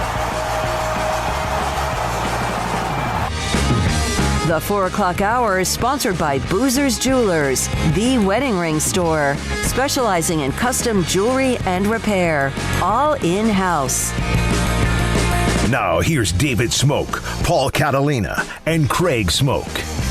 We got to know Navy SEAL, U.S. Naval Academy graduate Clint Bruce at a Super Bowl, Wounded Warriors.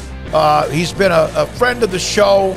Spoken at a banquet of ours for honoring high school student athletes that are amazing. And Clint Bruce, Naval Academy linebacker, and also Navy Team SEAL, SEAL Team 5, joins us, Sikkim 365 Radio. How you been, man?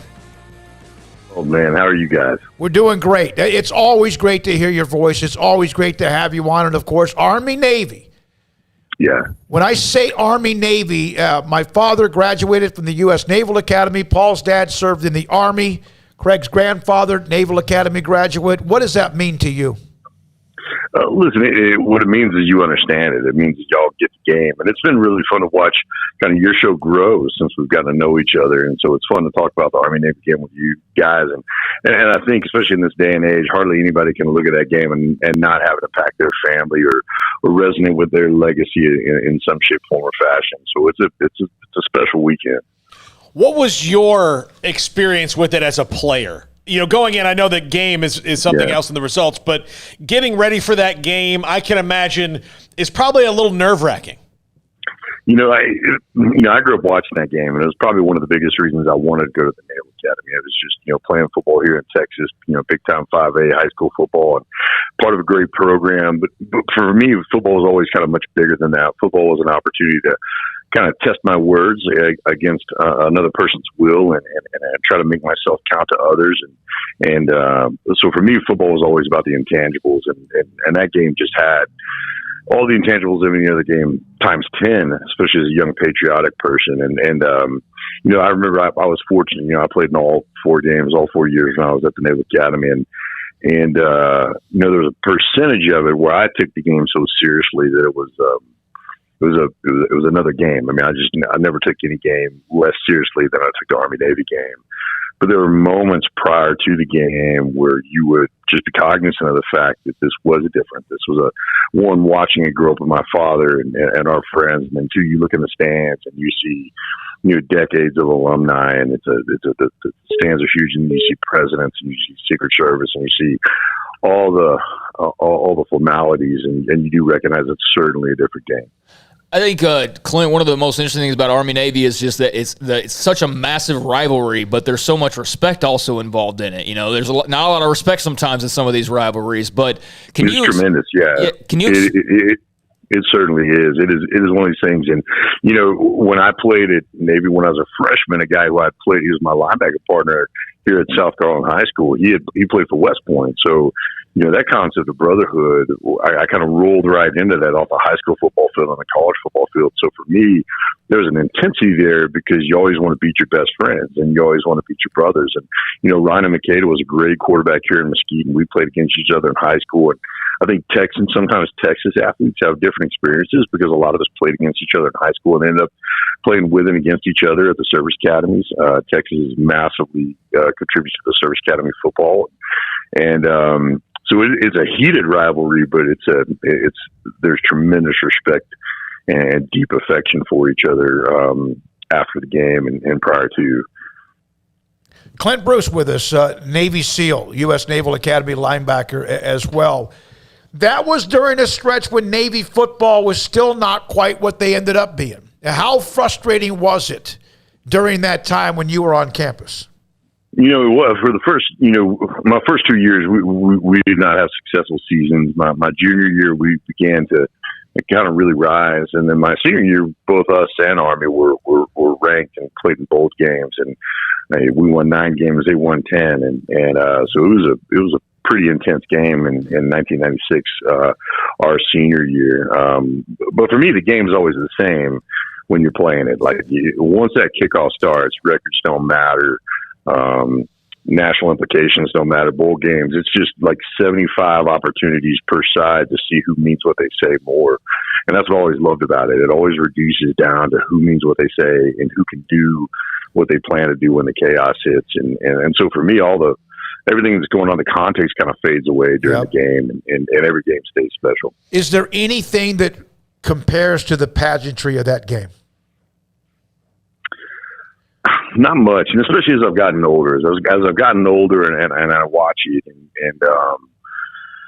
you know, some of the things that people say, when you begin to live those things, it becomes more meaningful to you. Like I remember one of the things I said years ago when they asked me about the game. I said, you know, you show me a game where everyone playing is willing to die for everybody watching. I'll tell you that we have company in this pantheon of rivalries, and I meant that very seriously. And as you know, 9/11 happened, and all of us started to lose our friends. The sincerity of that, and to know these guys that are no longer with us, that play the game the way they fought in battles, and in particular, you know, tomorrow we just had a devastating loss in our community of a great linebacker, a great Navy football player, Brian Bourgeois, who's a commanding officer, SEAL teammate, and to know what that game meant to him and what it's always meant to him and to his family, and to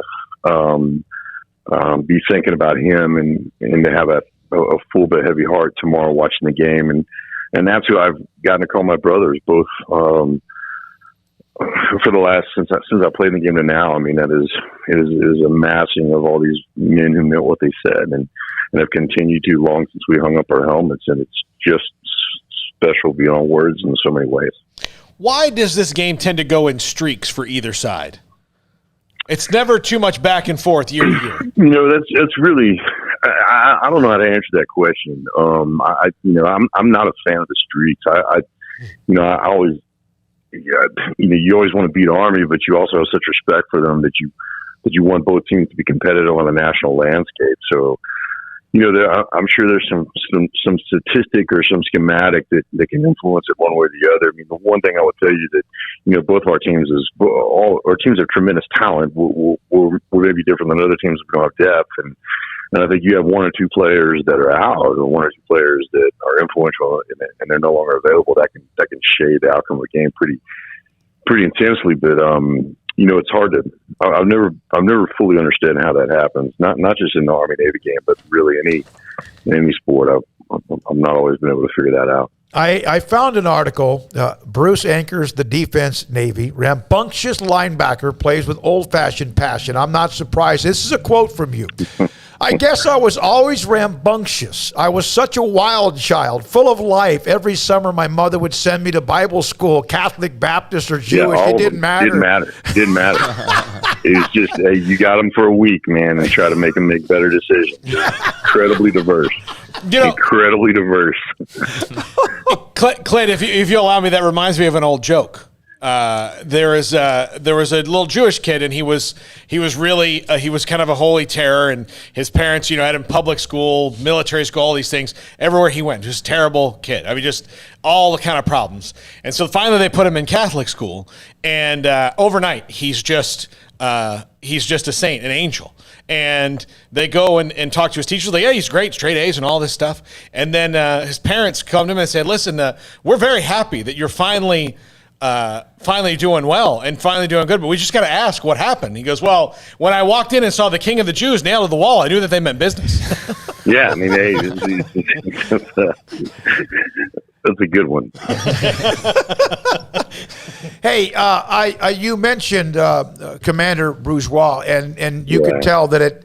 I mean, that's just yesterday when they announced that a couple of days ago during a training, and then a training thing. It hit you, didn't it? I mean, that's right there. Well, I've known him. I've known him since he was. I've known him since he was a freshman at the Naval Academy, and just spoken to him, and just one of these guys that you're so proud to say, hey, that's my friend, and you know how he lived his life and how he led his men, and to be the commanding officer of a SEAL team. And can you imagine that, being a 22-year-old young frogman, and maybe never had a strong male role model in your life? You turn around in the back of the helicopter as the commanding officer of your entire SEAL team, doing what you're about to do, and that's just who he was, who I've always known him to be as a young man playing football at the Naval Academy.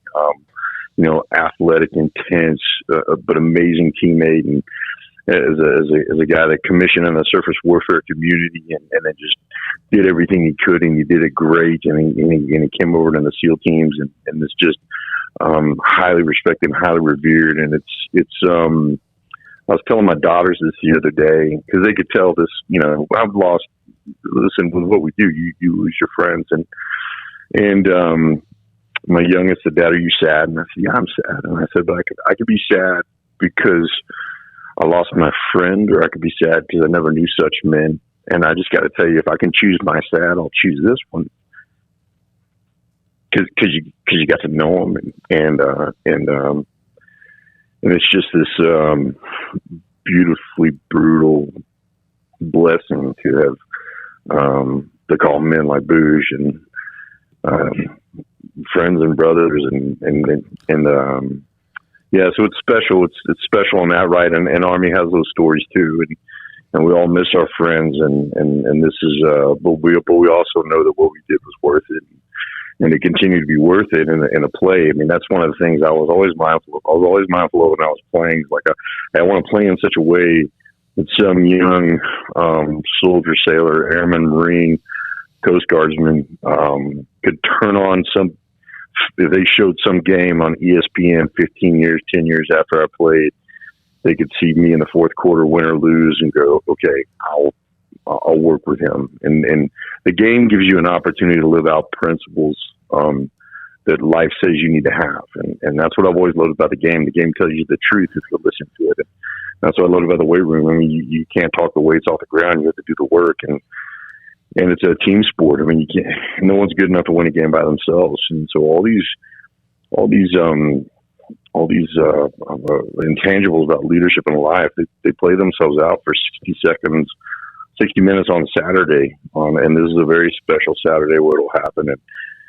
And our Navy football brotherhood and our Navy football family mourns Brian, and will be alongside his family for the rest of their days. And the only thing they want for is him, and the opportunity to every year remind them that he's remembered is a real privilege, a painful privilege, but a privilege. How much did playing football help you in your time as a Navy SEAL?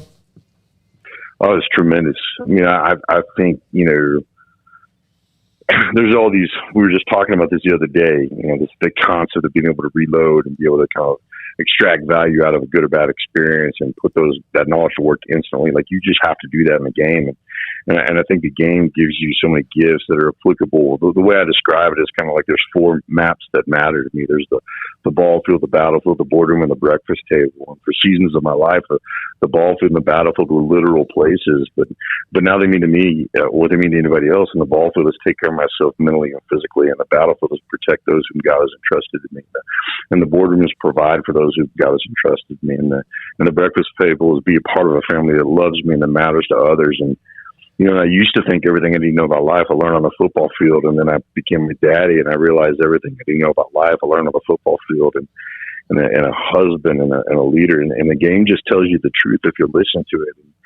And so to go from the ball field to the battlefield, I was so far ahead of the curve just because of what I'd learned from coaches on the game and realities of having a next man up and know your craft and commit yourself with a resolve to see something all the way through. I mean, competitive sports, and it teaches you that. And so it was an incredible blessing to me to kind of be almost raised in the leadership laboratory that is football, and it has borne itself in every conceivable way on the other maps I've lived on.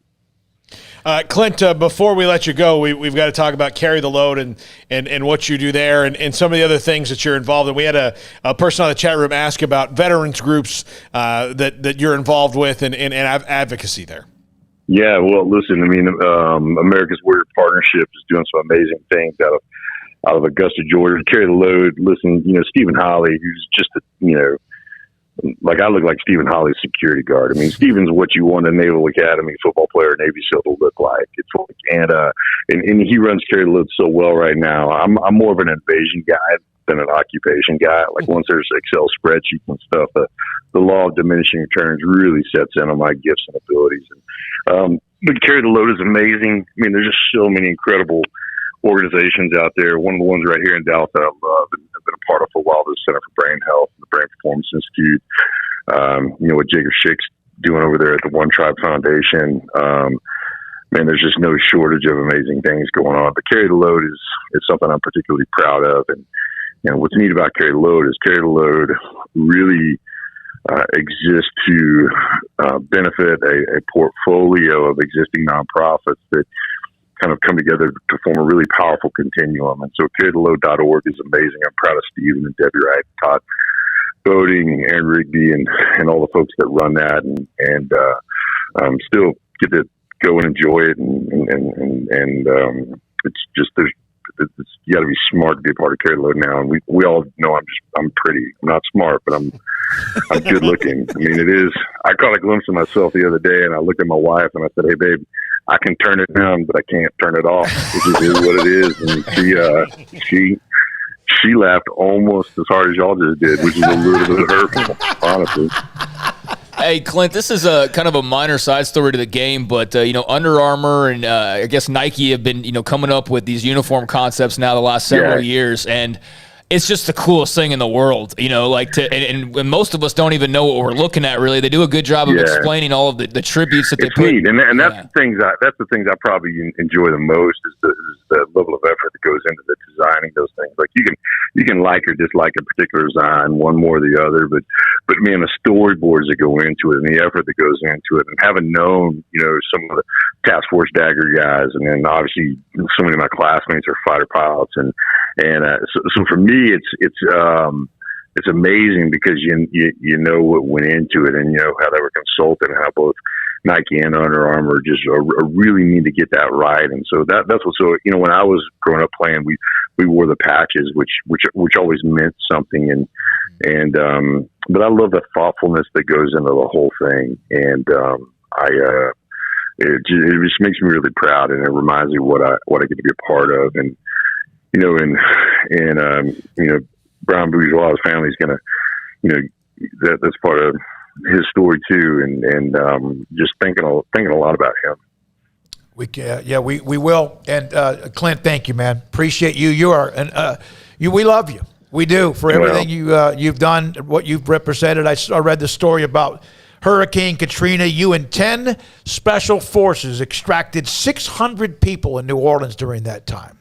Yeah, well, I was a wealth manager at the time, and I just wasn't very good at that. So I was like, I'll just go down and pull people out of Katrina. This mutual fund's too hard. I can't do this. There's subtraction and division, and But no, I'm very fortunate, man. I'm like this kind of Forrest Gumpian kind of chubby dude up here in Dallas that's just blessed beyond all measure in a lot of ways.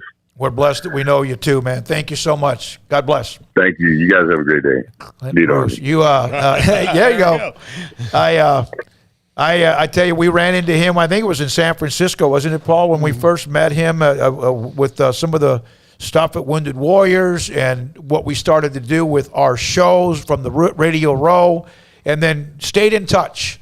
And just an incredible time we could get with him, and appreciate the Navy and Clint Bruce for his time on Army Navy. And quite frankly, listen, I root for I root for Navy. That's it. Period. I got the goat. I got all the mask. I got all that because of my father. But it doesn't hurt my feelings when Army wins. It's just an incredible. I'd rather them not, because I love the game. When they say that there are men who are fighting for a first down or trying to intercept a pass, that within the months will be out fighting for this country, no other game can say that. No, that's one of the reasons I wish they would. I wish the Army and Navy were in a Power 5 conference. Just selfishly, I think it'd be just good exposure for them. But I understand that's probably not the reality of the situation. But I like it. Look, I'll watch Army and Navy play anybody that they're playing most of the time, just because I'm curious to see how the other team reacts to the triple option, or whatever you want to call the offense they're running, but the option that they run. Because Oklahoma had a whale of a time with them a couple years ago. Because how do you practice it? How do you especially when you're, Oklahoma's got half the kids out of Texas, half the kids, California, all this stuff. How do you tell them, like, okay, here's what this is? And they're like, yeah, we've never seen somebody take a snap under center before. Line splits are 2 yards wider. The lines all right next to each other. I think. Who's this guy in front of the running back? Yeah, no. It's hard to get ready for. And I still think to this day that I wish my favorite college football team had continued to run some form of the option. I understand that the game, they threw the ball more than people realized under Osborne. I just wish they would have continued to do that, because that was their bread and butter. That was their recruiting, and there aren't many that run that kind of team, that kind of offense anymore. It is 4:30. Scott Drew, in an interview from earlier this week, it's Villanova. How about that, number 2 and number 6, coming up Saturday at the Farrell Center? That's something we'll feature with Scott Drew. He'll join us today at 5:20. All right, now, when we come back, there were some more awards given out last night, the Outland, the Bolitnikoff, the Luke Rosa, and we'll check in on some of that. Paul, do we have time to open the lines up in the next segment? Yeah, we do.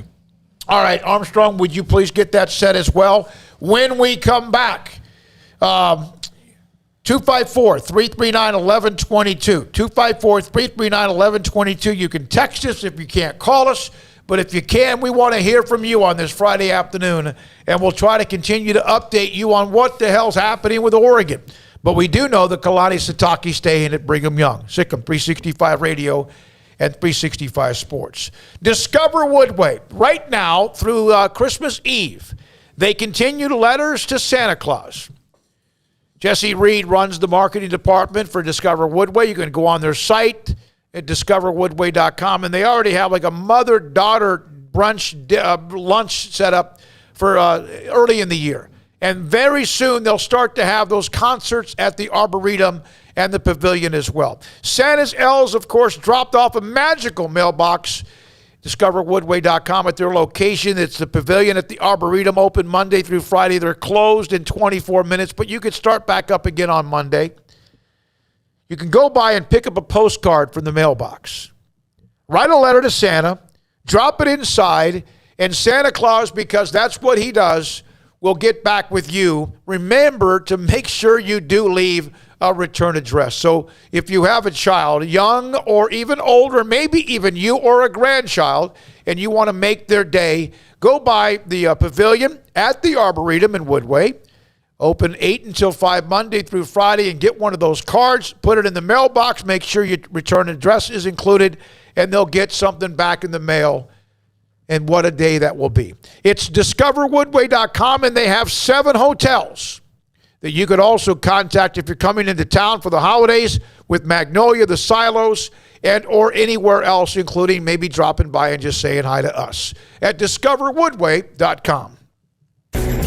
Payments for qualified buyers at 2.9% with $5,000 down cash or trade. TTL Extra. See dealer for details. Get the quality pre-owned car you need now at a price you can afford at Richard Car. Find great deals like a 7-passenger 2016 GMC Acadia for $225 a month, a 2019 Ford F-150 for $438 a month. Plus, get top dollar for your trade now. Richard Car. Pre-owned vehicles go through a 172-point inspection, and our aggressive lenders say yes when others say no. Find your next car or truck at Richard Car today. At Richard Car, we give you more. Baylor Scott & White, Southwest Sports Medicine and Orthopedics, the team physicians for Baylor Athletics, diagnosing and treating all sports-related injuries, including concussions. These specialists also provide orthopedic services for athletes and non-athletes alike, whether it's knee or shoulder pain, hand or wrist injury, orthopedic spine care, and even an arthritis and total joint clinic. Trust the doctors Baylor Athletics trusts. Baylor Scott & White, Southwest Sports Medicine and Orthopedics wants to get you back in the game. How did Edward Jones become one of the biggest financial service companies in the world? By not acting that way. Financial strategies, one-on-one advice, it's a big difference. And that's why Brad Wilson, your Edward Jones financial advisor, makes sense of investing. Experience the difference for yourself. Brad Wilson, 250 Sharon Drive in Woodway, 254-776-4337. Edward Jones, member SIPC. Hey, this is Bryce Petty, former starting quarterback and two-time Big 12 champion, and I know firsthand the importance of being in top shape both on and off the field. So listen up, men. If you're feeling beat down day in and day out and looking for that high-performance edge that separates the men from the boys, then look no further than the Petty Clinic Low T in Waco. Petty Clinic is a comprehensive men's healthcare clinic with an atmosphere catering to men. Board-certified Dr. Kent Petty has a special interest in offering the highest quality medical care to men of all ages. Some of the services offered include screening and treatment for low testosterone or thyroid, infertility, high blood pressure, diabetes, high cholesterol, sleep apnea, while offering comprehensive wellness exams and complete men's health lab panels. High performance men, remember, it's not just a Petty thing. This is Bryce Petty, encouraging you to reach out and Google search Petty Clinic Low T or go to pettycliniclowt.com and get your complimentary lab screening today. Masters of Barbecue, kings of crazy good food, and the perfect sanctuary for sports, beer, and barbecue is Coach's XXX Smoke on Austin Avenue in downtown Waco and also on Highway 84 in McGregor. A menu filled with choices like a great offensive playbook, including 3 meat combos with sides, burgers, and sandwiches, wings, loaded giant spuds, and salads, crazy wings, chicken poppers, big boy fries, and smoking quesadillas, just some of their amazing appetizers. There's Coach Big Ol' Draft Beer, or order Zach's Spicy Bloody Mary or Coach's margaritas and mimosas while watching your favorite team play. Great pecan smoked barbecue, fun atmosphere with attention to detail, including a catering menu, and we'll quote your price to fit your budget. Coach's XXX Smoke on Austin Avenue in downtown Waco, and walking distance to the great places to shop and enjoy, and also the original location on Highway 84 in McGregor. Great food, great price, great fun. Eat where the locals eat.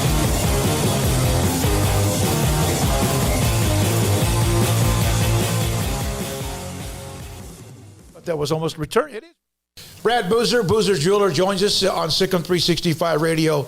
I've seen people walk in there. First of all, you have so much to show, whether necklaces, bracelets, rings. You have the watches. You have numerous great watches as well. You really have pretty much everything, don't you, when it comes to jewelry? That's correct. Kind of a one-stop shop and all. And the fact that we have the 2 jewelers on staff, the repairs we can do, the fixing of your jewelry, and the remaking of any jewelry has really set us apart from anybody else. You want to know why they're successful? Brad Boozer, the owner of Boozer's Jewelers on the corner of Valley Mills and Lake Air in Waco. Welcome back to Sikkim 365 Radio. Have you subscribed to our YouTube channel? Search 365 Sports on YouTube. I have every other time when I've mentioned number 2 Baylor and number 6 Villanova, thanks to David Carter. This is what happens when you get to be the age of 62. David's 64, you get it, but thank you. I have every other time said that Baylor and Villanova is Saturday. It is Sunday at 2. So if you come in town a day early, just go to Magnolia, go to Balcones, go to Torchy's, go to Guess, what's the place on Highway 6, Hellsburg? Hellberg, yeah. Hellberg.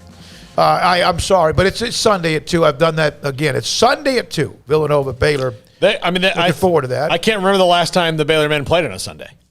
That wasn't in the NCAA tournament.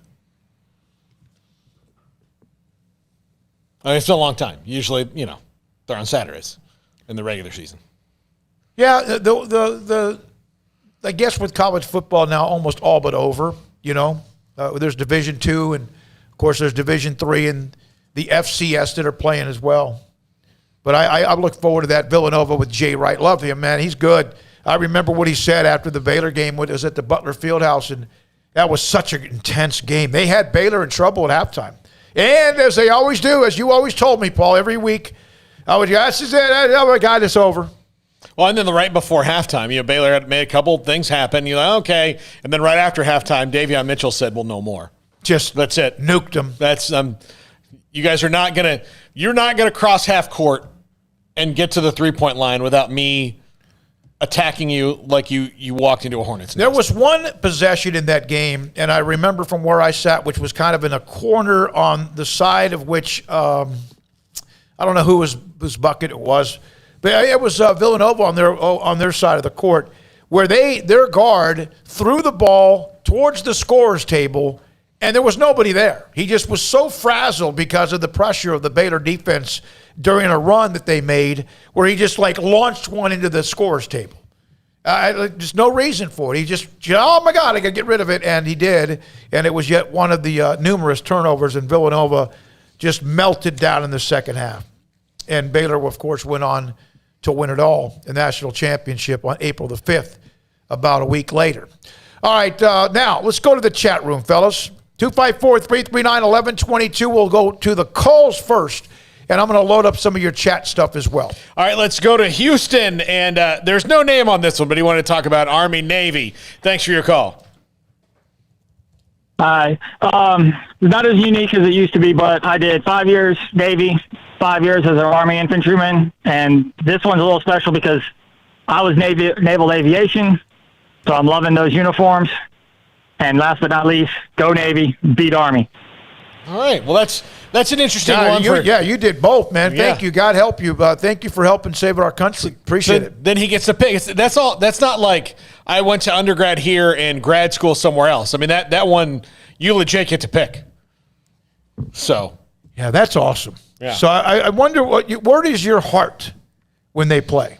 If you've served both in the Army and Navy. Yeah. 254-339-1122.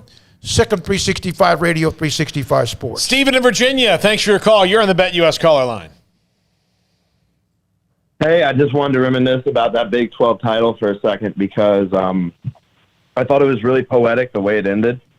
There have been many times throughout the last 10 years where, or maybe not many, but two big times in my life where I kind of felt like Baylor was at a point where the national media was going to have to respect them as a football team. I thought in the Cotton Bowl when they were 20 points ahead, I was like, this is our moment. And I felt the same way on game day against Oklahoma. And both of those times, could have been stopped the same way that we got our stops yesterday. And for the fact that that's also most of those guys who are seniors were freshmen during 2017, recruited during a quick cycle, came here to trust Coach Rule, Jaron McVay being it's all so perfect, and I haven't really gotten over it.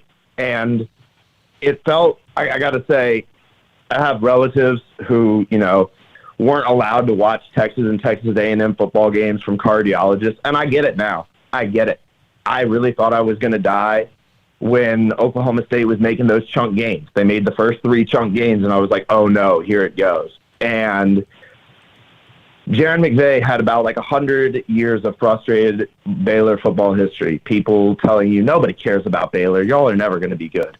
And he stopped him 6 inches short, and I'm so glad he did. And I'm so glad this is the moment that Baylor will never look back from. So later, guys. Thanks, Stephen. Stephen, you mentioned what Craig mentioned, and of course it makes a lot of sense. It's one thing to get to the game. They had a chance to beat UCF and cap off 13, the Big 12 title, and they laid it at 14 hell of a year, all that argument about who should be in the college football playoff, and they were blowing out a really good Michigan State team, and of course we know what happened there. They lost. And then 2 years ago, the Sugar Bowl, where they were really, really, really good. And then they, of course, Georgia beat them up in the Sugar Bowl. This is once where they finished. Now, they still need to play, and Ole Miss is next, but I think that it's the only game being played at that time. Mm-hmm. Leading into the SEC, we saw the television numbers. They were monstrous for two teams that were not the logos in Oklahoma State and Baylor. It was so neat to see them finish, but now can you finish and then add one more to it, and that's what they're working on here pretty soon. Yeah, I mean, they didn't finish multiple times against Oklahoma the last few years. They didn't finish the job against Texas on a couple of occasions. They didn't finish in the Cotton Bowl against Michigan State. They didn't, finish in multiple turns. And there's been some games that they've won, that were big games. But I just think that one on Saturday, and I said this all last week leading into it, that was just a massive opportunity to win a Big 12 title when you were expected to finish 8th in the conference, to win a Big 12 title when everybody said, oh, there's only one guy who's ever going to bring that type of success to Baylor. There's been two guys who've gotten to that title game since, so I'm not even going to argue that anymore. But now there's been a second guy who's won it, and won it in a year when he was not at all expected to win it, and won it in a year when expectations were high amongst the fan base, but not really nationally. And to come down and to do it in that fashion, like you said, Stephen, to have a goal line stand, not only a goal line stand earlier that forced a field goal that obviously was important, but to have a full-blown goal line stand, 4 downs, right there on the edge of the end zone, and to get a stop to win a championship, just an incredible, unbelievable finish, and will go down in history, certainly, along with the RG3 to Terrence Williams or the K-State stand or, moments like that. But, yeah, just an unbelievably big win for them, and we'll see what they do with it. But it sure beats the alternative. Can you imagine talking this week about had they lost that game? They'd probably still be in the Sugar Bowl, perhaps, if Oklahoma State would have been left out of the playoff. But, if they lose that game, it's like, hey, good season, cool, but it'd be empty. It really would. It would have felt empty, like Oklahoma State probably feels right now. Great season, but you don't have the hardware, and it doesn't mean as much. It just simply does not. So that's a massive missed opportunity by them, not trying to, pour salt in the wound, but I've seen Baylor be in the same position, not quite that dramatic, but close to it. Their fans will see that play for the rest of their life and their dreams. I mean, just like Callahan getting knocked out in the Michigan State game, and just like little plays like that. Bryce Petty tripping, I mean, that wasn't a championship game, but you know what I'm saying. Just little moments here and there. Yeah, they're going to remember that last play and the pylon and all that for forever, and hate that for them. But it was a massive moment for the other side, that's for sure. Yeah. Coleman in Memphis, you are on the BetUS caller line. Thanks for your call. Hey, what's up? Doing Good well. to talk with you guys again. Sure. Yeah. So, first off, I want to say, Smokey, you need to walk into the local cigar shop, wherever it is in Waco, and say, do you want me or not? Because you doing voice ads for them would be incredible. The name, the voice. I want you to narrate my life, or you need to be on a Home Depot commercial or something, man. We have Don's Humidor. He's already on one. Actually, by the way, I'm going to send you. Do you smoke cigars?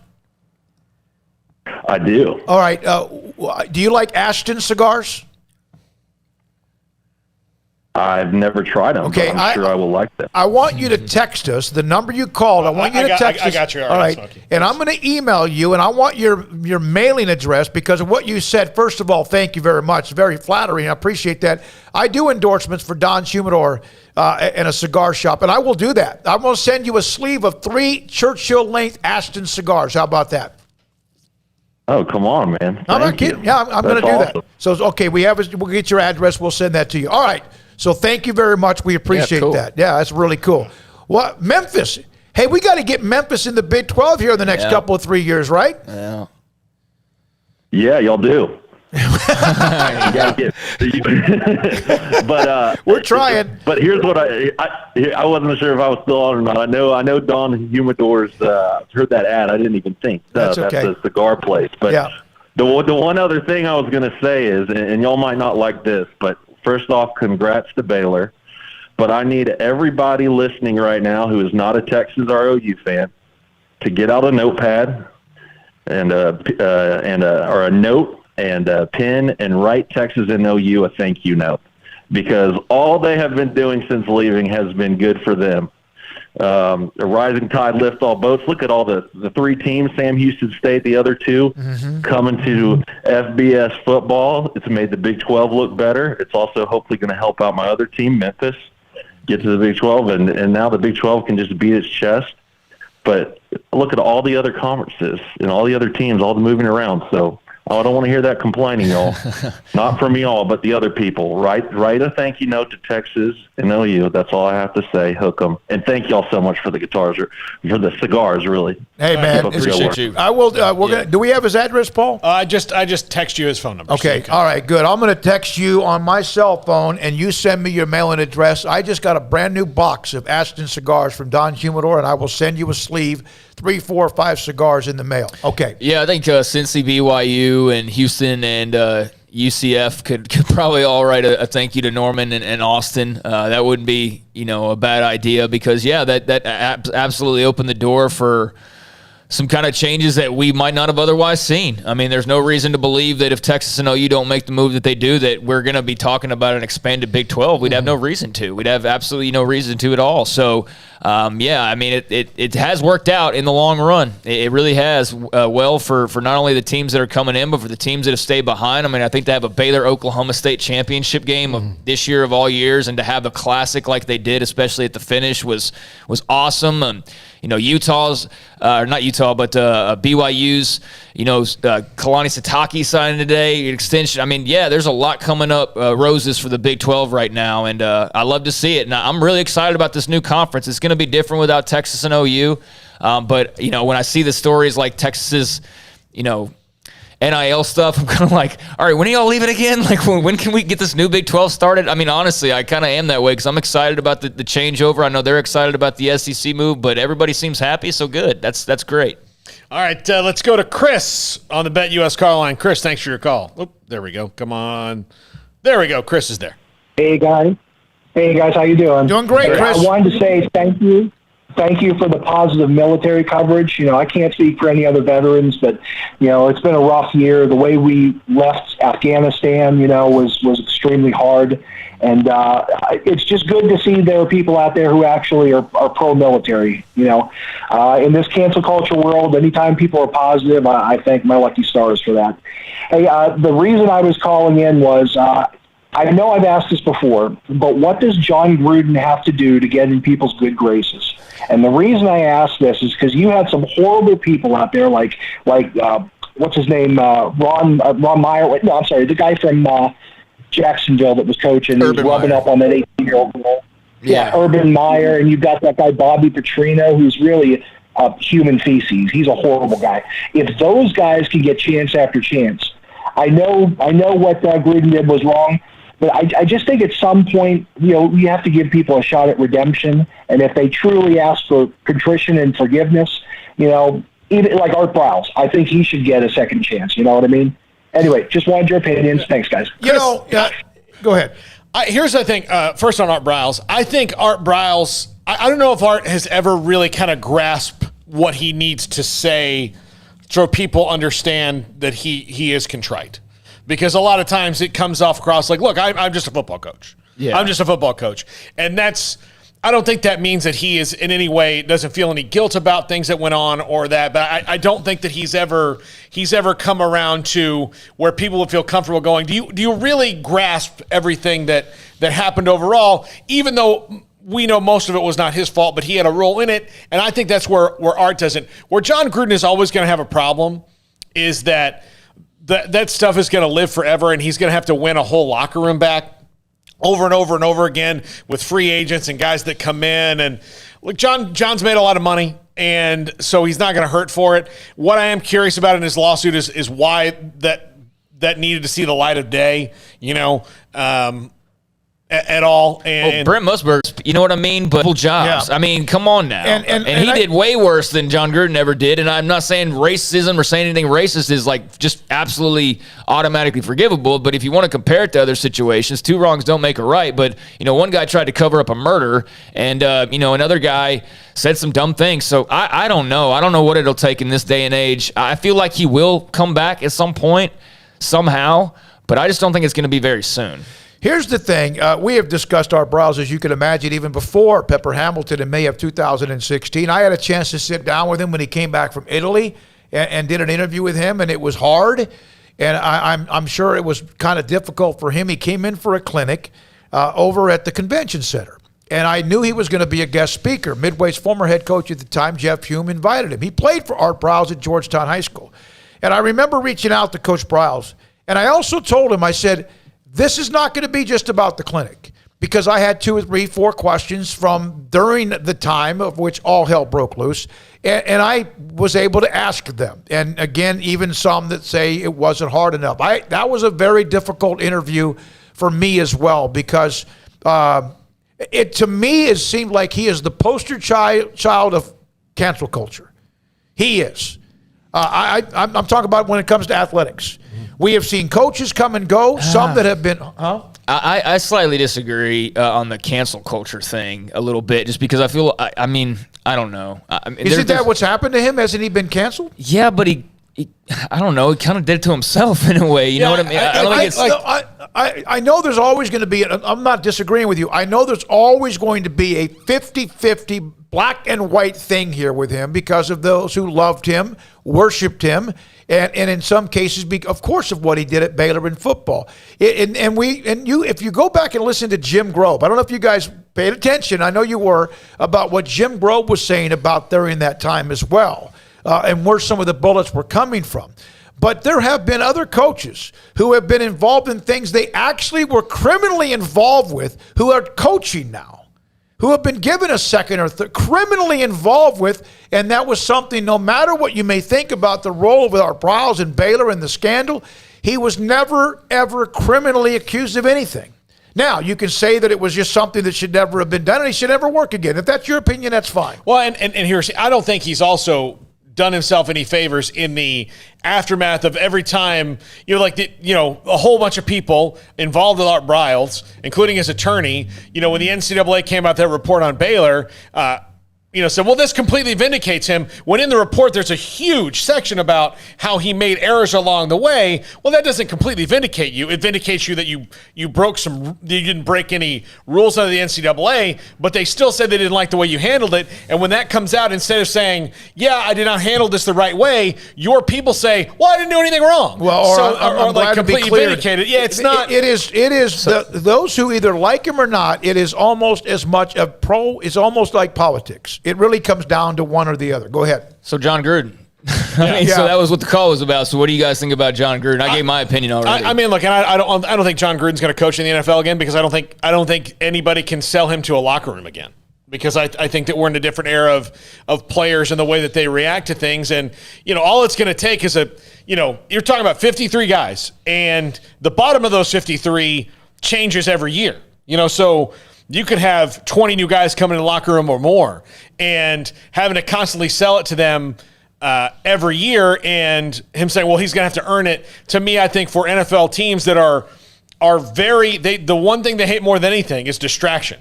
You can put anything into the distraction bucket, whether it's legitimate or not, whether it's Colin Kaepernick or John Gruden or Michael Sam, whatever big issues there were, they throw it all in the same bucket of distraction. Whether that's legitimate or not, that's how they get by it. And I think John Gruden would just be too much of a hill to climb for an era of players who all it's going to take is 2 guys to sway a locker room one way or the other and split it. And, he's not that bad. Stop right there. It takes 1 or 2 guys to sway a locker room. There's no reason, even if you think he's the right coach to hire, there are other options that don't bring drama. Yeah. And that's the same thing. Art Briles is listen, if he got a job right now, I'd be okay with it. If somebody has the to hire him and deal with it, that's fine with me. But his alma mater is Texas Tech, and they've had coaching opportunities. He played at Houston. They've had coaching opportunities. There have been opportunities, and he's still not there. And it's because I think not so much what he may have done, and everybody has their own argument. It's because they don't want to deal with the backlash. And could he have done and said much more than he did? I agree with that 100%. Yeah, so in terms of applying that to John Gruden, like it's going to be hard for the PR side of things to be worked out anytime soon. So yeah, I mean, we've gone in circles about we've talked for quite a bit about this, but basically, I guess the end result is that going to be tough to do. Going to be tough to do for John Gruden anytime soon. When we come back, the 5 o'clock hour, we'll hear from Scott Drew at about 5:20 on that Sunday afternoon showdown. Number 2 and number 6, Baylor and Villanova at the Farrell Center.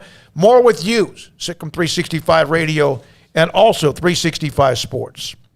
Alan Samuels, Dodge, Chrysler, Jeep, Ram, Fiat, come by, let's be friends, and they have the big finish event going on right now. Alan Samuels, Loop 340 and east of 84 in Waco, the big finish event. In fact, I was at the mall for just a second, and I walked through part of one of those kiosk areas, and there was a beautiful car with Alan Samuels' license plate on it, and it said on there, big finish. Right now, the 2021 Ram 1500 Lone Star Quad Cab values up to $6,750.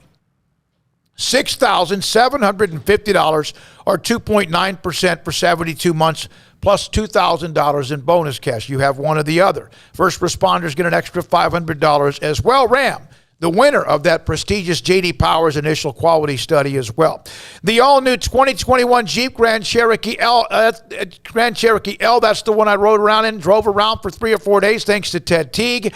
Man, it's luxurious, elegant, third-row seating, beautiful car, prestigious Jeep heritage. Also, first responders get an extra $500 off. The 2021 Jeep Grand Cherokee Laredo or Limited, total values of $2,400 or 0% financing for 72 months. It's the big finish sales event. Right now, Alan Samuels, Dodge, Chrysler, Jeep, Ram, Fiat, Loop 340 east of 84 in Waco. Y'all listen up. Let me tell you something about group meals from Rudy's Barbecue. It's got all you need for all the folks you gotta feed, smoked meat, sides, and more. There's everything down to the tablecloth, just like the one that you see at the store. At a bridal shower, it's better than flowers. And a long distance meeting, it'll pass the hours. It'll feed all the cousins at a family function. It's better than potluck at a church luncheon. Next time you need to feed 10 or more, call and order a Rudy's group meal. Next in line. Riverbend Liquor and Wine, Lakeshore Drive at North 19th Street in Waco is a hidden gem. They've got a great selection of spirits, wine, and the most extensive selection of craft beer in Waco in their gorgeous walk-in fridge. And they have an amazing array of high-end bourbons like Pinhook, Weller, Buffalo Trace, Brush Creek, Hotel, Garrison Brothers, Thomas S. Moore, Hooten Young, and Bardstown. Great customer service and a convenient and speedy drive-through window. Riverbend Liquor and Wine. Find out more on Facebook and Instagram.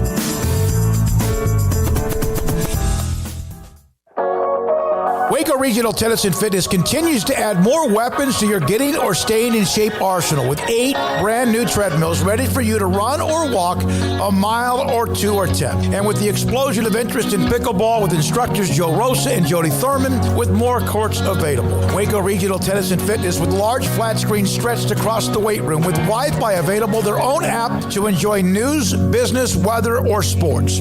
Everywhere you look, there's energy, passion, and commitment. New touchless water fountains outside of each locker room, and all the locker rooms with showers, sauna, and whirlpool. Upgraded PA system throughout the world-class tennis courts with a youth academy led by pro Britt Coleman. Fitness and tennis merchandise available and a tanning bed. I promise you'll look and feel better. You just need to walk through the front door. Waco Regional Tennis and Fitness with personal trainers Christy London and Randall Corley. 40-plus group exercise classes, including twice-a-week boot camp. It's time to react today, not tomorrow. Waco Regional Tennis and Fitness on Lake Shore Drive in Waco.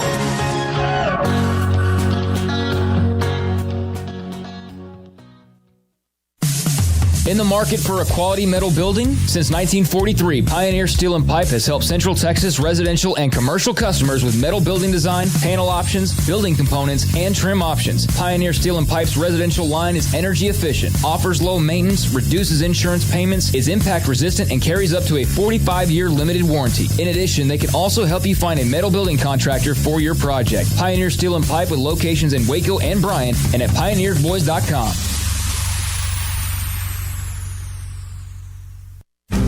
Shorty's Pizza Shack at 12th and Bagby is a homegrown, family-owned and operated must-visit pizza place in Waco. Fantastic pizza by the slice or get the whole pie to share. Great happy hour specials every single day, and it's not just pizza. Great wings. You have to try the Sikkim sauce, chili cheese fries, pizza pillows, and more. Dine in for a great hangout or carry-out. Order online at shortyspizzashack.com or do yourself a favor and bring your crew to the restaurant at 12th and Bagby. Shorty's Pizza Shack. Tell them Paul sent you by.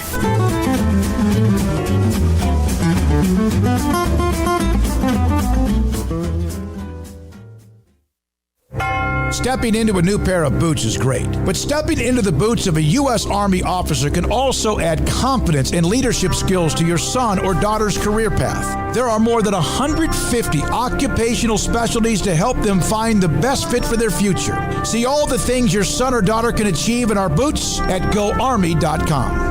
U.S. Army Waco Recruiting Company, 254-598-8131 or 254-776-1543. Welcome back to Sikkim 365 Radio. The Sikkim 365 radio app is sponsored by Alan Samuels Dodge Chrysler Jeep Ram Fiat in Waco, your friend in the car business at Loop 340 and east of 84. Come by. Let's be friends. Hey, this weekend, I mentioned Division III with University of Mary Hardin Baylor and that amazing run of Pete Fredenberg during the quarterfinals at Wisconsin Whitewater. In the FCS Championship, which was also played, remember, earlier in the year, and Sam Houston State won it all. And we were a part of that with a couple of players that played at Baylor that were a part of that offensive line. Sam Houston State in the quarterfinals as they play Montana State. I believe that's the quarterfinal. They play Montana State. That game is in Huntsville tomorrow night, and it's on ESPN+. So good for them. East Tennessee State, North Dakota State. Here come the Bison again. South Dakota State, Villanova. And then tonight, Montana and James Madison play on ESPN2. That's some really good football at that level with some of those teams playing and beating even teams who are so-called FBS teams. I wish the FCS wouldn't keep a secret how they figured out this whole playoff thing. Clearly that they've been doing it for years. When the big boys call, they said, well, we can't tell you that. Yeah, you had guess what? It's like the recipe for Coke. You had teams that did not win their conferences. My alma mater, Stephen F. Austin with Kobe Carthel, got an at-large berth. And there's probably teams that didn't get an at-large berth that should have. Craig, I think you mentioned in Division III, was it Hardin Simmons that got left out? That was so damn good. And they got left out. But at least some did get in. That doesn't mean you're always going to have everyone agree. One of the things about the NCAA men's basketball tournament, 68 teams, there's play-in games. They figured that out. The teams on the bubble, okay, let's add 4 more or 8 more teams. And there's always still going to be, well, how about they pretty much have ended it. Now, you can't do that in football. That would be impossible. But why not at least try to close some of the gaps and the loopholes and give people an opportunity before the season begins? I'm just looking at their playoffs, and it's pretty much gone chalk as you know you would kind of expect it to. But there is a game between number 5 seeded Villanova and at-large South Dakota State. At-large South Dakota State beat at-large UC Davis, and they also beat the 4 seed Sacramento State in a 5-point game. But I was told by people expanded playoffs, we're just going to get the same result. The big teams will always win. How did South Dakota State win this game? How did they? They had a freaking opportunity to. Wow. Upsets can happen. This whole, it's just Alabama's just going to beat everybody, and Georgia, I saw them getting their asses kicked last week. Now, granted, it was by Alabama, but guess what? Based on what I saw, I'm not so sure that if you throw them in the playoff and at least give some other teams an opportunity, they can't do something similar. But we can't find out because it would be too watered down. Too many teams. This argument is so stupid. This argument about it having to be 4 or only 8, it's going to water it down, it's going to ruin the regular. No, it's not. It's not going to do any of those things. It's going to make it more interesting. Why you would not want more college football, why you would not want to see Utah right now in the playoff against a Georgia. I would love to see that game, but we can't. Well, because Georgia would automatically win based on what I hear as an argument is that the big teams would always win. It's stupid. But you know what? South Dakota State got an opportunity. They won 2 games. One they weren't supposed to, and now, let's see what they do against number 5 Villanova, but at least they got the opportunity to do it. If Alabama destroys Cincinnati, and okay, if they do, here are the semifinal scores since it all began. Yeah. Paul, I hate to say it. Oregon, 59-20 over Florida State, defending national champion. Oh, man, it was 59-20. It was 28-22. It was great Elite Final Four close games. Clemson 37, Oklahoma 17. Alabama 38, Michigan State nothing. Clemson 31, Ohio State nothing. Alabama beat Clemson 24-6. Clemson beat Notre Dame 30-3. LSU beat Oklahoma 63-28. And last year, Alabama beat Notre Dame 31-14, 49-28, Ohio State and Clemson. So basically, 90% of the games have been blowouts in the playoffs. Yeah. But we're worried about blowouts. We're worried about Cincy can't hang with Bama, but meanwhile, Bama's beating Blue Bloods by 39 points in the playoff. That argument is so bogus, Alabama beat Ohio State 52-24 in the championship game. LSU hammered Clemson 42-25, and Clemson was really good after coming off the national championship game in which they beat Alabama by 28. You mean to tell me watching OU LSU a couple years back didn't tell you that it might as well have been a Cincinnati getting beat the same way Oklahoma was getting beaten. And that LSU team, guess what? They were going to do that to everybody. Sometimes that just happens and you have that team, but yeah, I just think it's silly. I think the whole argument of there's too many teams and there won't be enough what good games are we getting? You just listed off 75% of the playoff is blowouts. So what classics are we getting every time the playoff rolls out this year or rolls out every year? We're not anyways, so why would we not at least say, okay, we'll add a couple more weeks and, hey, it still might be Alabama winning by 39, but at least Cincinnati got the opportunity. It may be Georgia winning by 24, but at least SMU got an opportunity because they won 11 games and and I'm just throwing that out there randomly. SMU hasn't won in 11 games, but you know what I'm saying. What's the difference? There's no difference. There's no difference whatsoever, but for whatever reason, we can't let these teams in. Now, granted, we're moving towards where that's going to change, and good. It needs to. It's dumb to make it so exclusive. I know you want to make it feel elite or whatever, but it doesn't even feel elite because not everybody even has a chance to claim that they're elite. That's where I sit on it. Yeah. Again, that's why I responded to Kirk Herbstreit and his little sarcastic, out of nowhere, let's make sure he sucks up to the college football playoff because Cincinnati got in. That was so random. And by the way, if Alabama wins 50-20, then I'm sure he'll come back with a tweet that said, I told you. Well, your team got your ass kicked a couple of times, too, along the way. Yeah. From Barry Jackson. Go ahead. Ohio State was very fortunate to get in the first year. There was an argument to be made they shouldn't have got in. What'd they go in and do? They won the whole dadgum thing. And they were this cleose to not even getting in. So, you know what? They got very fortunate in that. But there is, because of a 14 playoff, there was a chance Ohio State would have gotten left out. And they were clearly the best team when all was said and done.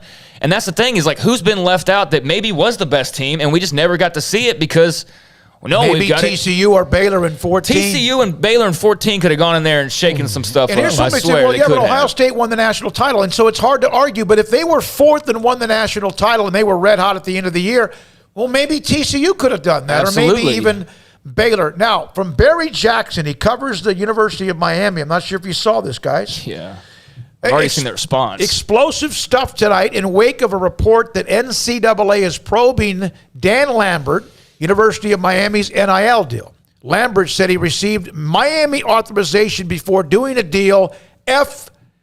The NCAA, and explains how Cristobal's hiring will put more money in the University of Miami players' pockets. Yeah, Dan Lambert runs American Top Team, which is an MMA outfit. They got gyms all over the place, and they were the big NIL deal that Miami signed initially, and I believe it was to where basically players would have memberships at all his gyms and could train there, and I guess would do some commercials and stuff like that. Dan Lambert's also very involved in pro wrestling and AEW here as of late, but he also said, blank the NCAA. I would love to sue those scumbags. I hired the preeminent attorney in the country on NIL, and he crossed every T, dotted every I, and they still want to look into it. Maybe the NCAA is scared they're losing their power. They're all pieces of blank. So that was MMA /pro wrestler / Miami super booster Dan Lambert on the NCAA, and yeah, he's not going to back down from that, and be interesting to see where they go.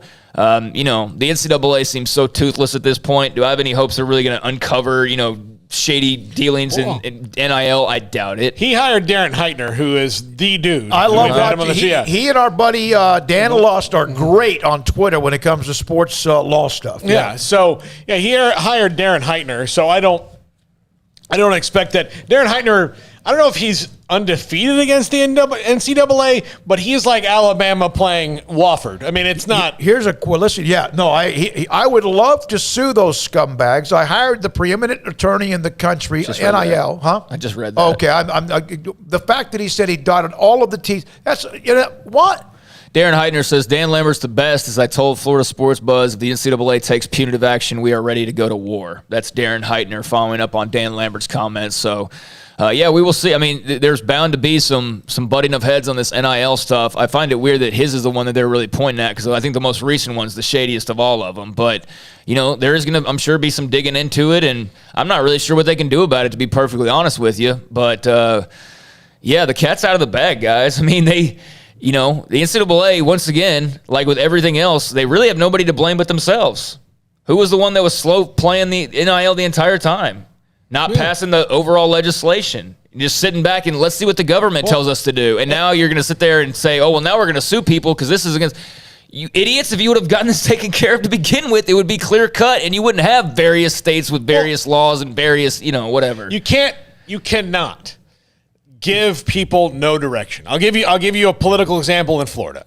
They had all these problems with the sugar growers dumping hazardous waste into the waterways, and all the fish died.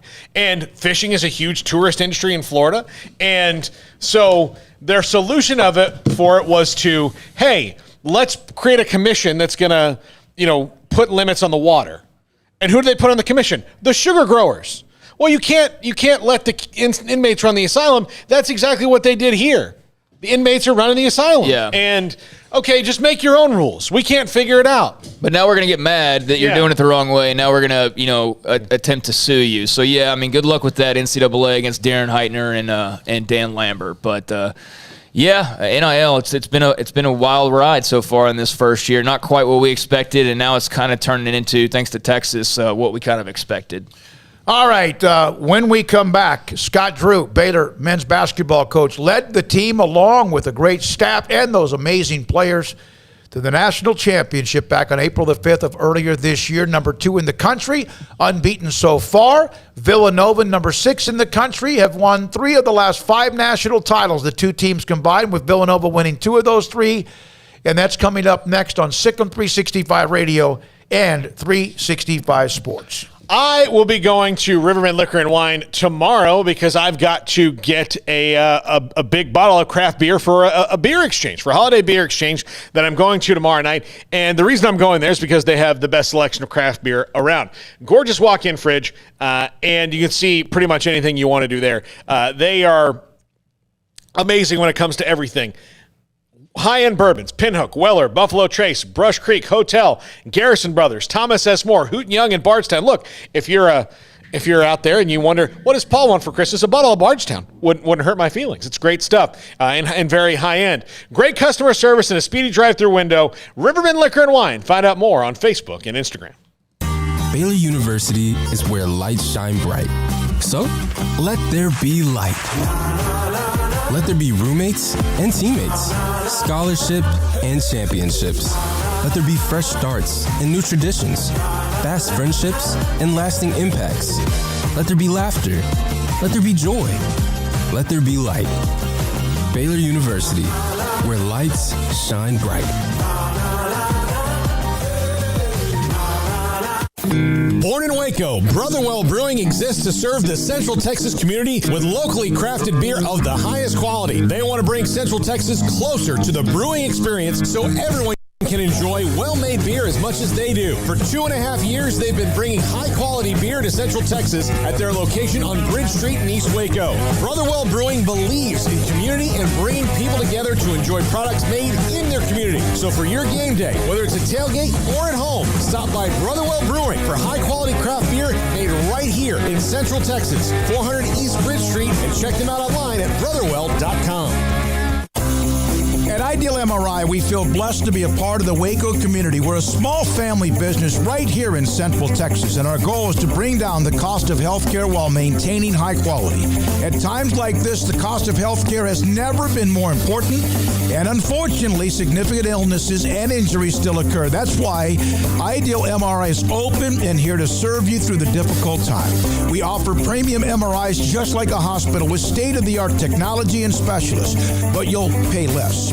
Sometimes thousands of dollars less, whether you're using insurance or not. At Ideal MRI, we accept most insurance and there are no hidden costs. Even offering financing if that's needed, everything included in the price, and you'll not get something as a surprise in the mail later on. If you need an MRI, ask your doctor about Ideal MRI. They'll know. You can schedule an appointment safely from home online in minutes at idealmri.com or give us a call, 833-IDEAL-MRI, idealmri.com. Jay from Pickup Outfitters here with your holiday gift-giving guide. So it seems the air fryer is an, air quotes, hot Christmas gift this year. An air fryer? Come on, really? First, an air fryer is not a real fryer. It has no grease. It's a mini convection oven. And you probably already have one of those in your house. So you're just wasting money on something that's not even real. You know what is real? A grill guard. It's made of real steel and it protects the truck of someone you love. And you can get one for that special person on your Christmas list at Pickup Outfitters. So avoid common Christmas gift mistakes like house slippers, a beard, nose, ear, hair, and eyebrow trimmer, or a man purse. You better not. Give a Christmas gift that says, I love you. A grill guard, a toolbox, running boards, and other great gifts at Pickup Outfitters. You can even get a gift certificate to let them pick out whatever they want. Pickup Outfitters is a Christmas gift headquarters. 220 Lake Erie Drive in Waco. Automatic Chef Canteen is a full-service micro-market vending and office coffee provider with state-of-the-art vending equipment, a wide variety of products, and offering custom-fitted micro-market vending office coffee solutions for your employee break room. You want a full break room solution and a workplace oasis? Well, Automatic Chef Canteen, locally owned and operated for over 50 years in Central Texas, also includes in-house mechanics on call 24/7 for fast, reliable service and maintenance. Automatic Chef Canteen, 6900 Imperial Drive in Waco, or online at automaticchefcanteen.com.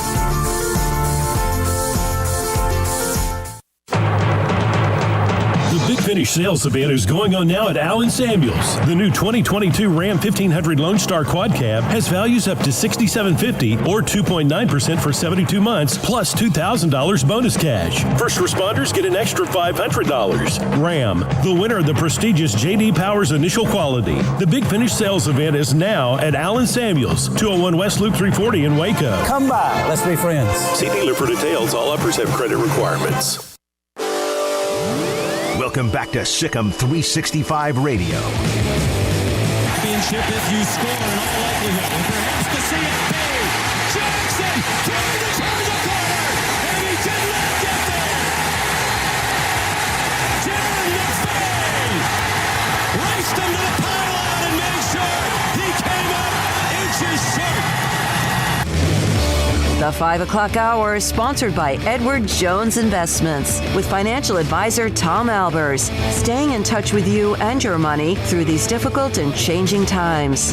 Edward Jones, making sense of investing. Now here's David Smoak, Paul Catalina, and Craig Smoak.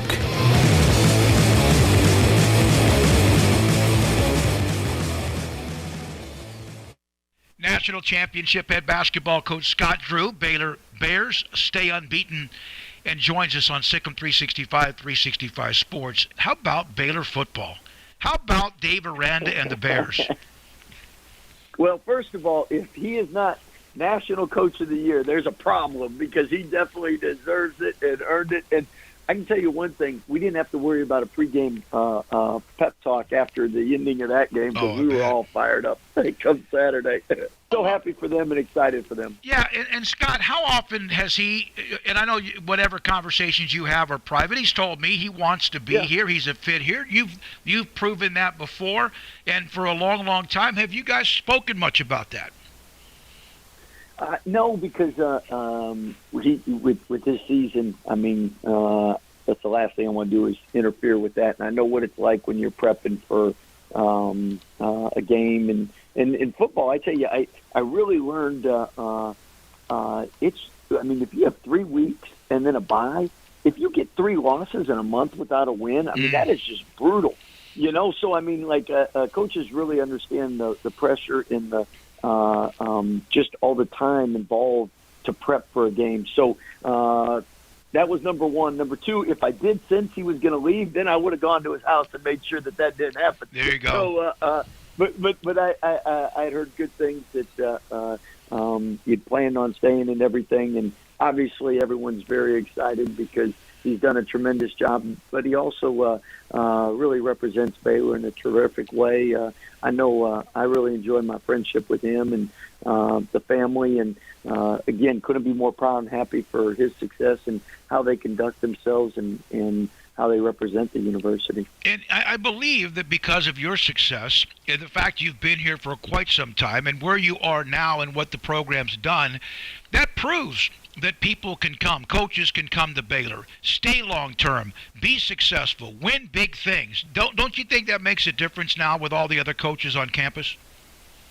Well, I think if you look at just how long coaches have stayed in general at Baylor, I think, first of all, it goes to the community. We have great fans, but I think in the community, just great people. And the coaches enjoy raising their families in Waco and Central Texas, and just appreciate the kindness, the hospitality, the love. And then besides that, obviously, Baylor is a great place to work. You have friends and family type atmosphere. It makes it very easy to support and cheer and love on each other. So a lot of positives. And then you got to give the administration a lot of credit because with the new facilities and constantly with the changing landscape with different NCAA rules and whatnot, Mac and the athletic department and President Livingstone have always made sure that we've had the resources necessary to compete at the highest level. And that's so important because as a coach, you want to have a chance to compete at the highest level as the players. You have had a nice start. You have a game coming up. Of course, a lot of people are pointing towards the game coming up with Villanova. How do you feel like this team has handled the early part of the year? I mean, so far so good. But not only results-based wise, being undefeated, but also you have 7 players averaging 8 or more points. Our assist-to-turnover ratio right now, our offense is 6th in the country, our defense is 6th in the country, and out of 358 teams, that's tough to do with a small sample size. So really appreciate just how the players have bought in, sacrificed for one another. And again, we lost 4 starters, so that's hard to do in the beginning of the year. And hats off to the guys that have returned and done a great job in leading the way. And now things get a little tougher with Villanova coming to town, as you know. Yeah, no question about it. In fact, speaking of them, a chunk of the last 4 or 5 national championships will be in that arena at one time. How important, just the game itself, to be on campus, the way that should be packed. You've had great crowds. People know what you've done, what they've done. Just to have them on campus. Well, I mean, it's a first of all, you're playing for the Big 12 Big East Challenge, so we want to represent the Big 12 in the utmost and best way. So there's a lot of conference pride on the line. And then besides that, we played Villanova the last 2 years, and so much respect for their program and Coach Wright and what they've done. And like you said, 3 of the last 5 national championships? Yeah. So it'll be a big game. I know it's a hot ticket. And our fans really have done a great job embracing the difference in watching a game and affecting a game. we'll definitely need their help and support. And if you look at Villanova, I mean, they had UCLA down 10-plus with under 10 minutes to go and up big against Purdue under 10 minutes ago. So very easily they could be the number one ranked team in the country, a lot of experience returning. So it's one of those games where it's a great win on the resume for whoever wins, and at the same time, both teams will hopefully leave better and hopefully prepared for the rest of the season. Yeah, you mentioned both UCLA, Purdue. They had a big lead against Tennessee and then ended up still winning the game. But, how important then, with it looks as if that maybe right now Jay Wright and his team are a little bit lacking in depth. That doesn't mean they don't have 7, 8, 9 great players. But how important does that move? Does that move the needle when it comes to what you want to do on when you meet them? Well, definitely with us. I mean, our bench has been a huge reason for our success the last few years. And this year, you look at last game and what we have off the bench. Outscored Arkansas Pine Bluff 59-33. So our bench is really critical and real important. But at the same time, if you look at come NCAA tournament time, a lot of teams only play 6, 7 guys. Mm-hmm. And so Villanova definitely can be successful with what they're doing and how they're doing it. And Colin Gillespie will be somebody that, as he keeps getting coming off the ACL injury, will get more and more used to playing and logging those minutes, as will everybody with that. So, I mean, Villanova at the end of the year, hopefully us at the end of the year, are going to be right there. It's a Final Four type game and atmosphere, and it's a great opportunity to showcase and show off Baylor University once again. Flo Thamba, Jonathan Jamachachua have both given you your big minutes inside. Both of them have been able to play. They haven't had issues with fouls. Do you have someone else that you want to work into that role if, in fact, you go up against somebody if they get into foul trouble? Yeah. Well, the good thing is you played. You have Zach there that can play there, and you have Jeremy Sohan that can play there. So we have options. And at the same time, I know Purdue, with their two-headed monster, and rightfully so, get a lot of credit for the two best bigs in the country, and we feel the same about John and Flo, because they just do a tremendous job for us, especially making winning plays, sprinting the ball screens, relocating on screens, just how effective they are at anchoring our defense and how selfless they are, how they can switch on people on the perimeter. So, again, you're looking at top analytically. I think Ken Palm, what do they got going over third, fourth analytically? So two top teams. And speaking of that, I mean, look at Baylor University when you talk football, men's basketball, women's basketball. The only school in Big 12 history to have 3 champions in the same calendar year, which is amazing. Yeah, that's crazy. It is crazy. A couple of more things. What is it like right now? I've seen you on the road. Obviously, you have your games and prep, and just the fact you have your own life. What's it like right now in season as far as weaving in and out of all the things that you do? Well, now you have the finals week coming up. It gives you an opportunity to get on the road a little bit and recruit a little more. And at the same time, we don't recruit a lot during the season because we try to pour all that time in with the players that we have here and just building those relationships. But just like anyone in parenting, you're never off duty. Coaches are never off duty, so there's always something to do, as you know. Ashley asked me to ask you this question. He said you could tell him it's from me. With free throw shooting, how do you make sure that Cryer and Akinjo and Flagler and all the others are taking enough free throw shots at practice? Because I remember last year there was a story about Matthew Meyer, and he didn't finish his free throws, and I believe it might have been Tang or Jacobs or whoever that got him back on the court, and it was kind of a turning point for him. Your thoughts about making sure that they get their reps in? Yeah, that's one thing. A lot of times coaches don't practice free throw shooting, especially pressure free throw shooting, enough. And with us, we try to get in meaningful free throws, pressure free throws, and we try to do it in different ways, either with the team all watching and now there's consequences if you don't make it, to individually making a certain number before you leave in a row or total, just to keep it fresh and keep them concentrated. But what I've found throughout the years is normally the more reps they get in games, the more they get used to shooting free throws. And we haven't had a ton of reps in games, and I would think as we get more and more of those reps in games, I think our free throw shooting, I pray it gets better. Yeah, no. We'll keep practicing. We'll keep practicing free throw shooting because, as you know, we can control what we can control, and we have to get better at that. But again, I think normally we have good shooters, and the more reps they get. Remember, when you lose 4 starters, that means you have a lot of new players. So game time free throws are different than practice time free throws, no matter what you say or do. And at the same time, we have a lot of different guys on the line than are used to being on the line. And you see that a lot in the NBA. I just watching our guys at the free throw line.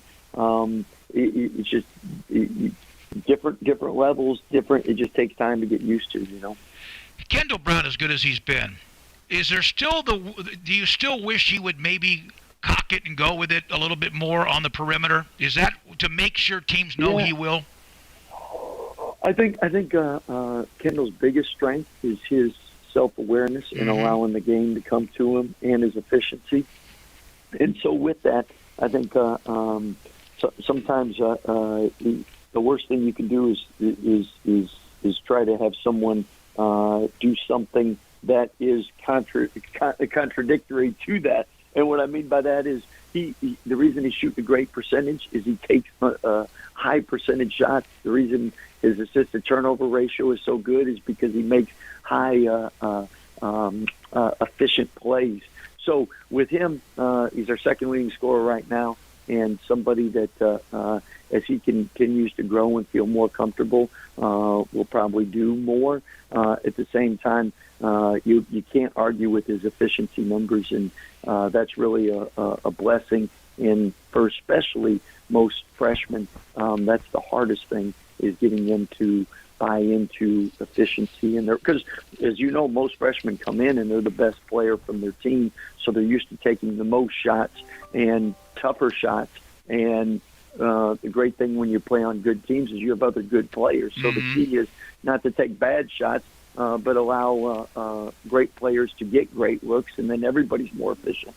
How about Villanova and Baylor Saturday? That's next for Scott Drew and his Bears, the defending national champions. 2 o'clock, that place ought to be rocking. Maybe the best non-conference game ever on your campus. How about that? I like that, and ABC will be here to broadcast it. Absolutely, so, yeah. Definitely excited, and hey, maybe, who knows, maybe you might even show up and have a tailgate again. Oh, no, I'm doing that, and I'm getting Dickie V. Dickie, of course, has been through his battle. We're going to get him on to talk about it and pump it up. Oh, that's awesome. Oh, yeah. That's awesome. Scott, thanks for your time as always. Hey, thank you, and thanks for all you do for Central Texas and Baylor Athletics. Scott Drew, men's basketball coach for Baylor on Sikkim 365 Radio.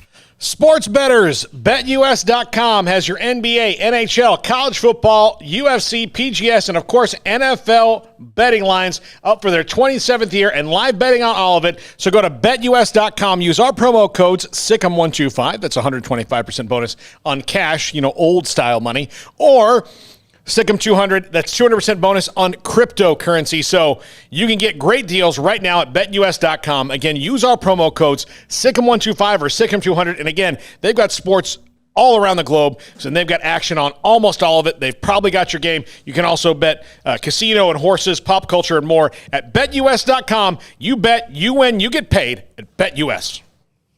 It's Baylor football season, and as always, Bird Colgin Ford supports the green and gold. Hi, I'm Mark Stewart with Bird Colgin Ford. It's time for team celebrations and BU touchdowns. Bird Colgin Ford is your home team when it comes to trucks and tailgates. Ford has the perfect truck for you to host a top-ranked tailgate party. Here's to a winning season for our hometown Bears. Visit us anytime at bkford.com. Buying made simple at BK Ford. Sick 'em Bears.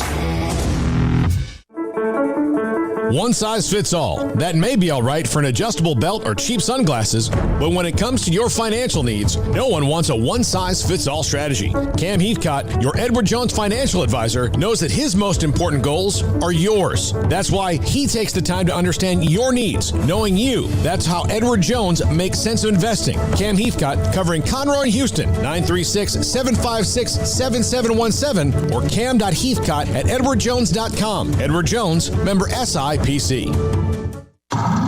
It's plain and simple. Waco Custom Marketplace is the one-stop shop for what you need for tailgating, from charcoal, cold beer, and wine. And, of course, customize your order with brisket, tri-tip, sausage, wings, smoked pork tenderloin, country-style or pork spare ribs, marinated beef and chicken fajita meat, ground beef and chili, meat, hot dogs, and burgers, buns, seasoning, sauces, chips. There's fresh baked bread and kolaches every day, breakfast sausage links. And you can also customize your favorite cut of steaks from Select, Choice, or Prime, bacon wrap fillets, ribeyes, New York strip, sirloin, T-bone, and porterhouse. Full service butcher shop includes pork, poultry, beef, chicken, and seafood, serving Waco restaurants and families since 1940. Your one-stop shop for beef, pork, poultry, and seafood needs. Waco Custom Marketplace, 425 Lake Erie Drive, or WacoCustomMarketplace.com.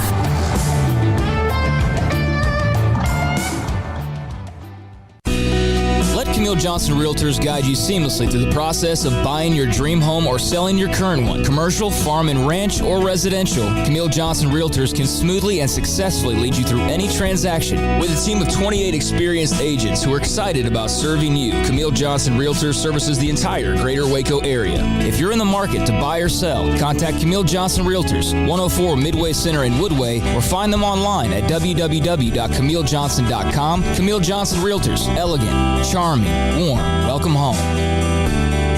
When we moved to Texas, we were like fish out of water. We didn't know anyone in our neighborhood until our Texas Farm Bureau insurance agent came to the house. She was so helpful and reassuring, a friendly face with that Texan hospitality I'd heard about. When we purchased a Texas Farm Bureau insurance policy, we knew we were making the right choice. We knew our family would be protected. Stop by and see our agents at one of our 3 McLennan County locations. Coverage and discounts are subject to qualifications and policy terms and may vary by situation. You know what would make this moment better? Pizza. Dough made from scratch and an Italian family sauce recipe pizza. 3 fresh signature cheeses making a melty blanket of perfection pizza.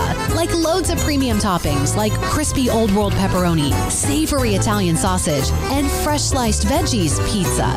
That's Marco's Pizza. Visit marcos.com and make any moment better. And with 4 locations in Waco, Belmead, China Spring, Woodway, and soon to open in Robinson. Marco's. Pizza lovers get it.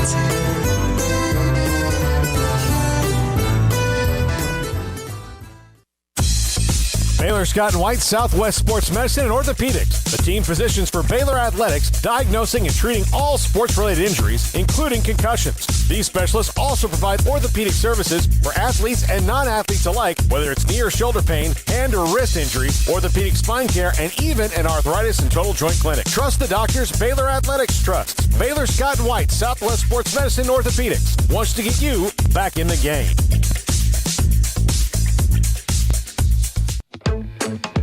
This is Sikkim 365 Radio. Text us at 254-339-1122. The Sikkim 365 Radio text line is sponsored by Riverbend Liquor and Wine, with the most extensive variety of craft beer in Waco. A hidden gem on Lakeshore Drive and 19th Street. Carl Campbell served our country in the Army. Annual text, Go Army, beat Navy, and that is tomorrow. What a game, what an atmosphere, what pageantry, and of course, Army has had the best lately. Navy won a couple of years ago, but there was that stretch when Ken N put on 12 or 15 consecutive years they beat Army, and I'm glad my father was still alive to be able to watch the end of that, and my goodness, what a rivalry it is. All right, Paul's going to have his top 5 here momentarily. And I got some breaking news. Yeah, right, first. All right, another head coaching spot has been filled. It's not Oregon, but Duke has found their next head coach apparently, and it will be Texas A&M defensive coordinator Mike Elko. He's going to be the new head coach of the Duke Blue Devils. That came down here in just the last 5 or so minutes. Last 5 minutes. Pete Thamel reporting that Texas A&M defensive coordinator Mike Elko, the next head coach at Duke. Man, I'd like to congratulate the lucky dude who's going to get money whiffed beyond his wildest dreams to take Mike Elko's place at Texas A&M. Yeah, who's the best defensive coordinator in the country right now? Because I'm sure that's who will be the first phone call. Well, I mean, look, there's a couple guys around the street. Like Will Muschamp's on the street, and he's an SEC guy through and through. And he and Jimbo Fisher once owned a beach house together in Panama City. Now that was pre-Jimbo Fisher's divorce, so I don't know if Candy, his first wife, got the Muschamps in the divorce or not. But I would think that. Money talks and that kind of a thing. So maybe Will Muschamp goes there. Look, Manny Diaz is unemployed. You can go get him. So those are two that I would think would be high up on the list. But then again, who's in Jimbo Fisher's coaching tree or close to it that might be looking for something or different right now? It'll be curious to see. On the chat room today, Jeff Grimm. Will the Big 12 invite any of the SpaceX schools when they build some of them in a few years on Mars? How far is space? Probably 20, 25 miles from where we are? SpaceX? Oh, I thought you were SpaceX. SpaceX, I thought you said space. SpaceX is in McGregor. It's just, 15, 20 miles? Yes. And when they launch something, or they test something, very busy the last 2 weeks. It has. It's honestly like an earthquake. It's pretty amazing. Here they go. Things start moving around a little bit. How about Jim Leavitt? Somebody, 813 just brought up, is Jim Leavitt a coach that somebody might look at? I want to say he was at Oregon, but I don't know where he is now. He's at SMU. Jim Leavitt is, yeah. Okay. So I mean, I'd say anybody be up for grabs, honestly. I mean, it's A&M, so they're gonna, they're gonna throw money at somebody, and even if somebody's not interested, they're gonna at least make them interested just by the money figure. So, I mean, anybody you got in mind, throw it out there, and they're probably gonna get a call from Texas A&M. I mean, I think that's pretty well established at this point. So, yeah, I mean, whoever you want to say, they're probably gonna have a shot at it if they're pretty good. But yeah, that's a not entirely unexpected loss. I mean, Elko had been kind of thrown about in some of these coaching searches, not high enough on the ladder for, USC or Oregon or places like that. But Duke, that makes a ton of sense, and that's a good hire. They'll have a good defense, that's for sure. And curious to see how he fills out a staff. But good for the Blue Devils. Yeah. By the way, Jim Leavitt, Jimbo Fisher owes his first head coaching gig to Jim Leavitt, because I think that Jim Leavitt beating Florida State and saying before the game this is the biggest game in USF history is what got Bobby Bowden moved into retirement. I think that game was the one was like, all right, well, it's time, and Jimbo's going to take over. So, couple more chat room. These are random. Caden, they are getting major storms all over the region of California right now. He said 100 inches of snow tonight near Oroville Dam. Wow. That sounds impossible, 100 inches of snow, but hey, that's. I've been checking the weather reports, but that's wild. So bundle up if you're in Cali, I guess. I know we're getting a cold front moving through here in the next 24 hours. So it was in the lower 30s at one point a couple mornings this week. It was 72 this morning and got into the maybe even 80s. I don't know. Perhaps it didn't get quite that high. And tomorrow morning it's supposed to be back in the lower 30s. Mm-hmm. Yeah. That's and again, we're used to it, though. I mean, you think, okay, now we're going to have cold weather to kill all the bugs or whatever else for the next, your jackets, your hoodies, whatever, and then 3 days later it's 75 degrees. I was on my back porch and a toad hopped across. You don't see that in December. Well, yeah, a toad. You know why? He was moving south. He was on his way, headed down to Laredo or somewhere like that. So, all right. What a day. No updates yet on the report by a very good reporter in Chip Towers of the Atlanta Journal-Constitution. We've had Chip on the show. Wanted to get him last week on the Georgia-Alabama game, wasn't available, reporting that Dan Lanning got an offer he couldn't refuse at Oregon, and then that was shot down by a lot of people. I don't think Chip Towers makes things up, so I'm not sure exactly where all that was from, but think he does his due diligence, but right now, nothing yet official. Kalani Sitake, of course, as we told you, has signed the new deal with Brigham Young. He, of course, was on that radar for for Oregon as well. So that's great news for Brigham Young. On Rob Webb Bear Force. While on the Oroville Weather Report, that's near Beale Air Force Base, where I was at on 9/11, just north of Sacramento, and getting, of course, possibly pounded by those snow, not flurries, but heavy snow in that area. All right, when we come back, Paul Catalina's top 5 to wrap up the week. Sikkim 365 Radio and 365 Sports. IdealMRI.com. I had somebody put up a tweet. I'm not going to even mention his name. He's a yapper on one of the networks, and all he does is basically say whatever he can say, so you will respond to him. But he put something up about some kind of a new procedure to help with ACL injuries. I sent that to an orthopedic surgeon, a couple of them, or to us, Matt Rohr at Southwest Sports Medicine and Orthopedics. He sent it to a couple of orthopedic surgeons, and they said no. That people have tried that, it's not working. There's a certain procedure. The reason I bring that up is if you have something that's a knee injury and your orthopedic surgeon says you need to get an MRI, do you want to see something? Well, our title sponsor, Ideal MRI, can help you with that in the Central Texas marketplace, just off of I-35 and on the access road of Highway 6 and Loop 340 in Waco. They have a state-of-the-art technology MRI machine. It is what you want to see what is hurting you in your knee or your shoulder or somewhere else in your body that is so painful. IdealMRI.com, $497 for an MRI every single time and or less. Not more, possibly less, and the average is $1,100. We love them. Thanks to Dr. Rob Maxey, Al LeBlanc, and a great group of Texan specialists at IdealMRI.com. From the first workout to the last practice, sports is an incredible and rewarding challenge. Hi, everyone. This is Dan Ingham with the First National Bank of Central Texas, and we're proud to support each athlete, every parent, and our educators. From families, small businesses, to the biggest industry, we're here to help. With remarkable products like mortgage lending, we've got banking ideas that fuel big dreams. The First National Bank of Central Texas. Familiar faces making local decisions. Member FDIC, Equal Housing Lender.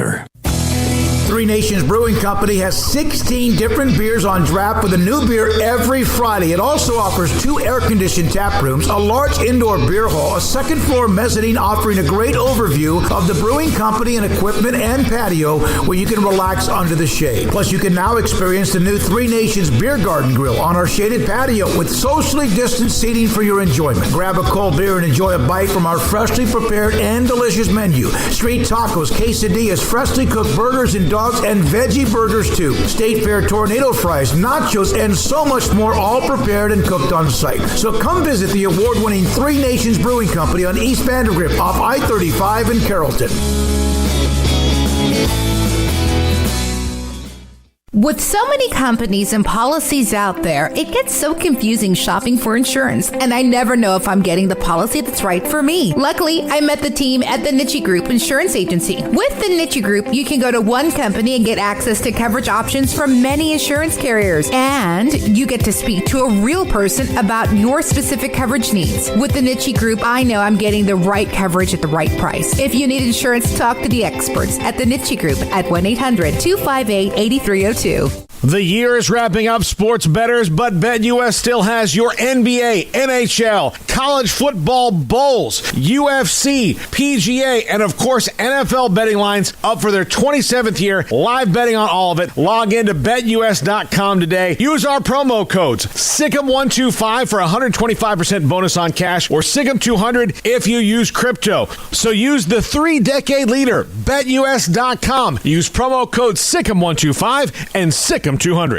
One size fits all. That may be all right for an adjustable belt or cheap sunglasses, but when it comes to your financial needs, no one wants a one-size-fits-all strategy. Ben Erlinson, your Edward Jones financial advisor, knows that his most important goals are yours. That's why he takes the time to understand your needs, knowing you. That's how Edward Jones makes sense of investing. Ben Erlinson, 100 North 6th Street in Waco, 254-759-8533. Edward Jones, member SIPC.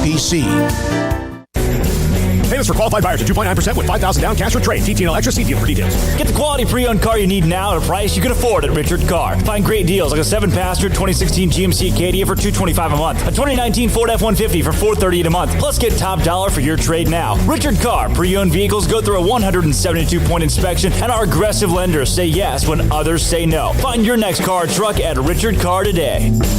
At Richard Car, we give you more.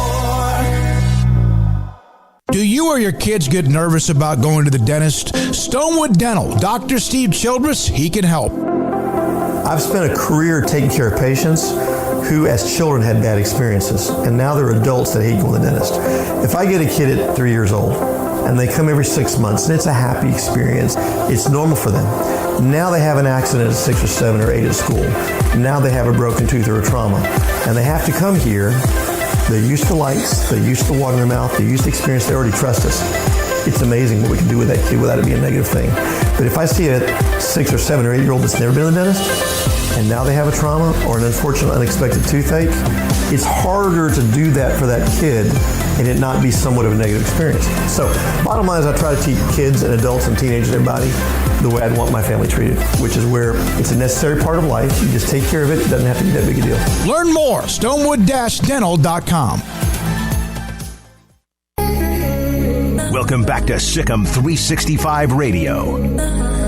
This is Paul Catalina's Top 5 at 5:55, presented by Champion Salon and Barber. To book your appointment, go to championsalonandbarber.com. Top 5 players from the Army-Navy rivalry. A couple of these guys you may have to look up. But I thought this was kind of cool to look back. Some of these guys you recognize. Some of them, two of them you probably, well, one of them you may not, because he's an older player, but was very accomplished. Number 5, this is from the more recent files. Keenan Reynolds from Navy was unbelievable. Yeah. Unbelievable. And part of that big run that Navy had. We interviewed Keenan Reynolds, I want to say was it Indy? It was during a Super Bowl. Mm-hmm. And yes, I think it was. It was when he was going to be drafted eventually. Yeah, right? it's either Indy or San Francisco, I want to say. But maybe Phoenix. Who knows? But we did a lot of them. Number 4, and this is from the way back. This is from even the pre-Smokey times. Ed Sprinkle. I'm going to run down Ed Sprinkle's. Yeah, please do. Because I thought I had a pretty good history of the Army-Navy rivalry with... Ed Sprinkle, one of those, a defensive end from Bradshaw, Texas. Was from Tuscola Gymnet High School, and he played for Colt McCoy's alma mater. He played for the Bears for George Halas from 44 to 55. An NFL champion, 2-time second-team All-Pro, a 4-time Pro Bowler, 1940s NFL All-Decade, and one of the 100 greatest Bears of all time, and in the Pro Football Hall of Fame. I do remember him in the NFL, but I don't remember him much when it comes to Army. Yeah, I wouldn't think you would, Ed Sprinkle, because he was out of the league well before you were born. So. No, but I mean the history. I mean Joe Bellini and So I wonder if you have him included. Number 3 from the more recent files, Alejandro Villanueva from Army. Guy played for the Steelers? Yeah, he plays for the Ravens now. Yeah, so Alejandro Villanueva. He's the one that stood in the tunnel in the national anthem. Yeah, that was him. Alejandro Villanueva, really good one. Number 2, Heisman Trophy winner, Glenn Davis. This dude back in the day was pretty badass. And this was back when Army and Navy were the best 2 schools you could go to and play football. That was a good gig at the time. Pro football wasn't as big of a deal, so having a career after guaranteed by being in the Army or the Navy was a great thing in that era. And Glenn Davis, the best player in America, bar none. Hey, I'd love to add something, Paul. I'll be honest. I don't know anything about Glenn Davis, it's a historical note, no question about it. All right, and number 1, and the most obvious best player of all time in the Army-Navy rivalry would be Roger Staubach. Heard of him. Yeah. Have heard of him. Yeah, one of the greatest players in NFL history as well. One of the most competitive people.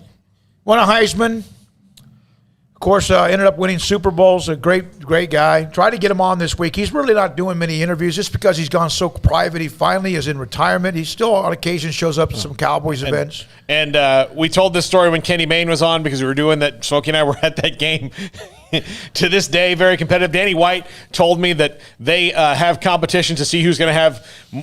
Danny White's about to have another grandchild, and he thinks that Roger Staubach will then pressure his kids to have another grandchild because Danny White will beat him at grandchildren. That's how competitive Roger Staubach is. Yeah, and he was so mad he threw a pick in that game. Yeah. Joe Bellini's a name that could have been brought up. Napoleon McCallum, running back from Navy as well. Could have been somebody that was brought up. And again, some of the great names, Army, Navy. Tomorrow, they'll kick it off, CBS, and appreciate Clint Bruce, Navy SEAL, for jumping on with us as well. SEAL Team 5. Jack McKenzie, fantastic job. Armstrong Sims, fantastic job. Craig Smoak, thank you. Paul Catalina, thank you. I did both the wrong way. Craig Smoak, Paul Catalina. Thank you. Another week and yet another week of crazy when it comes to college football, and more with the coaching carousel. We'll maybe know. Who knows by the end of the night this weekend who Oregon and who their next head coach might be. Glad about Kalani Sitake yet again, staying at Brigham Young. David Smoak for everyone, including our amazing sponsors. You who watch and listen, thank you and good night. Have a great weekend, everyone. Go Navy!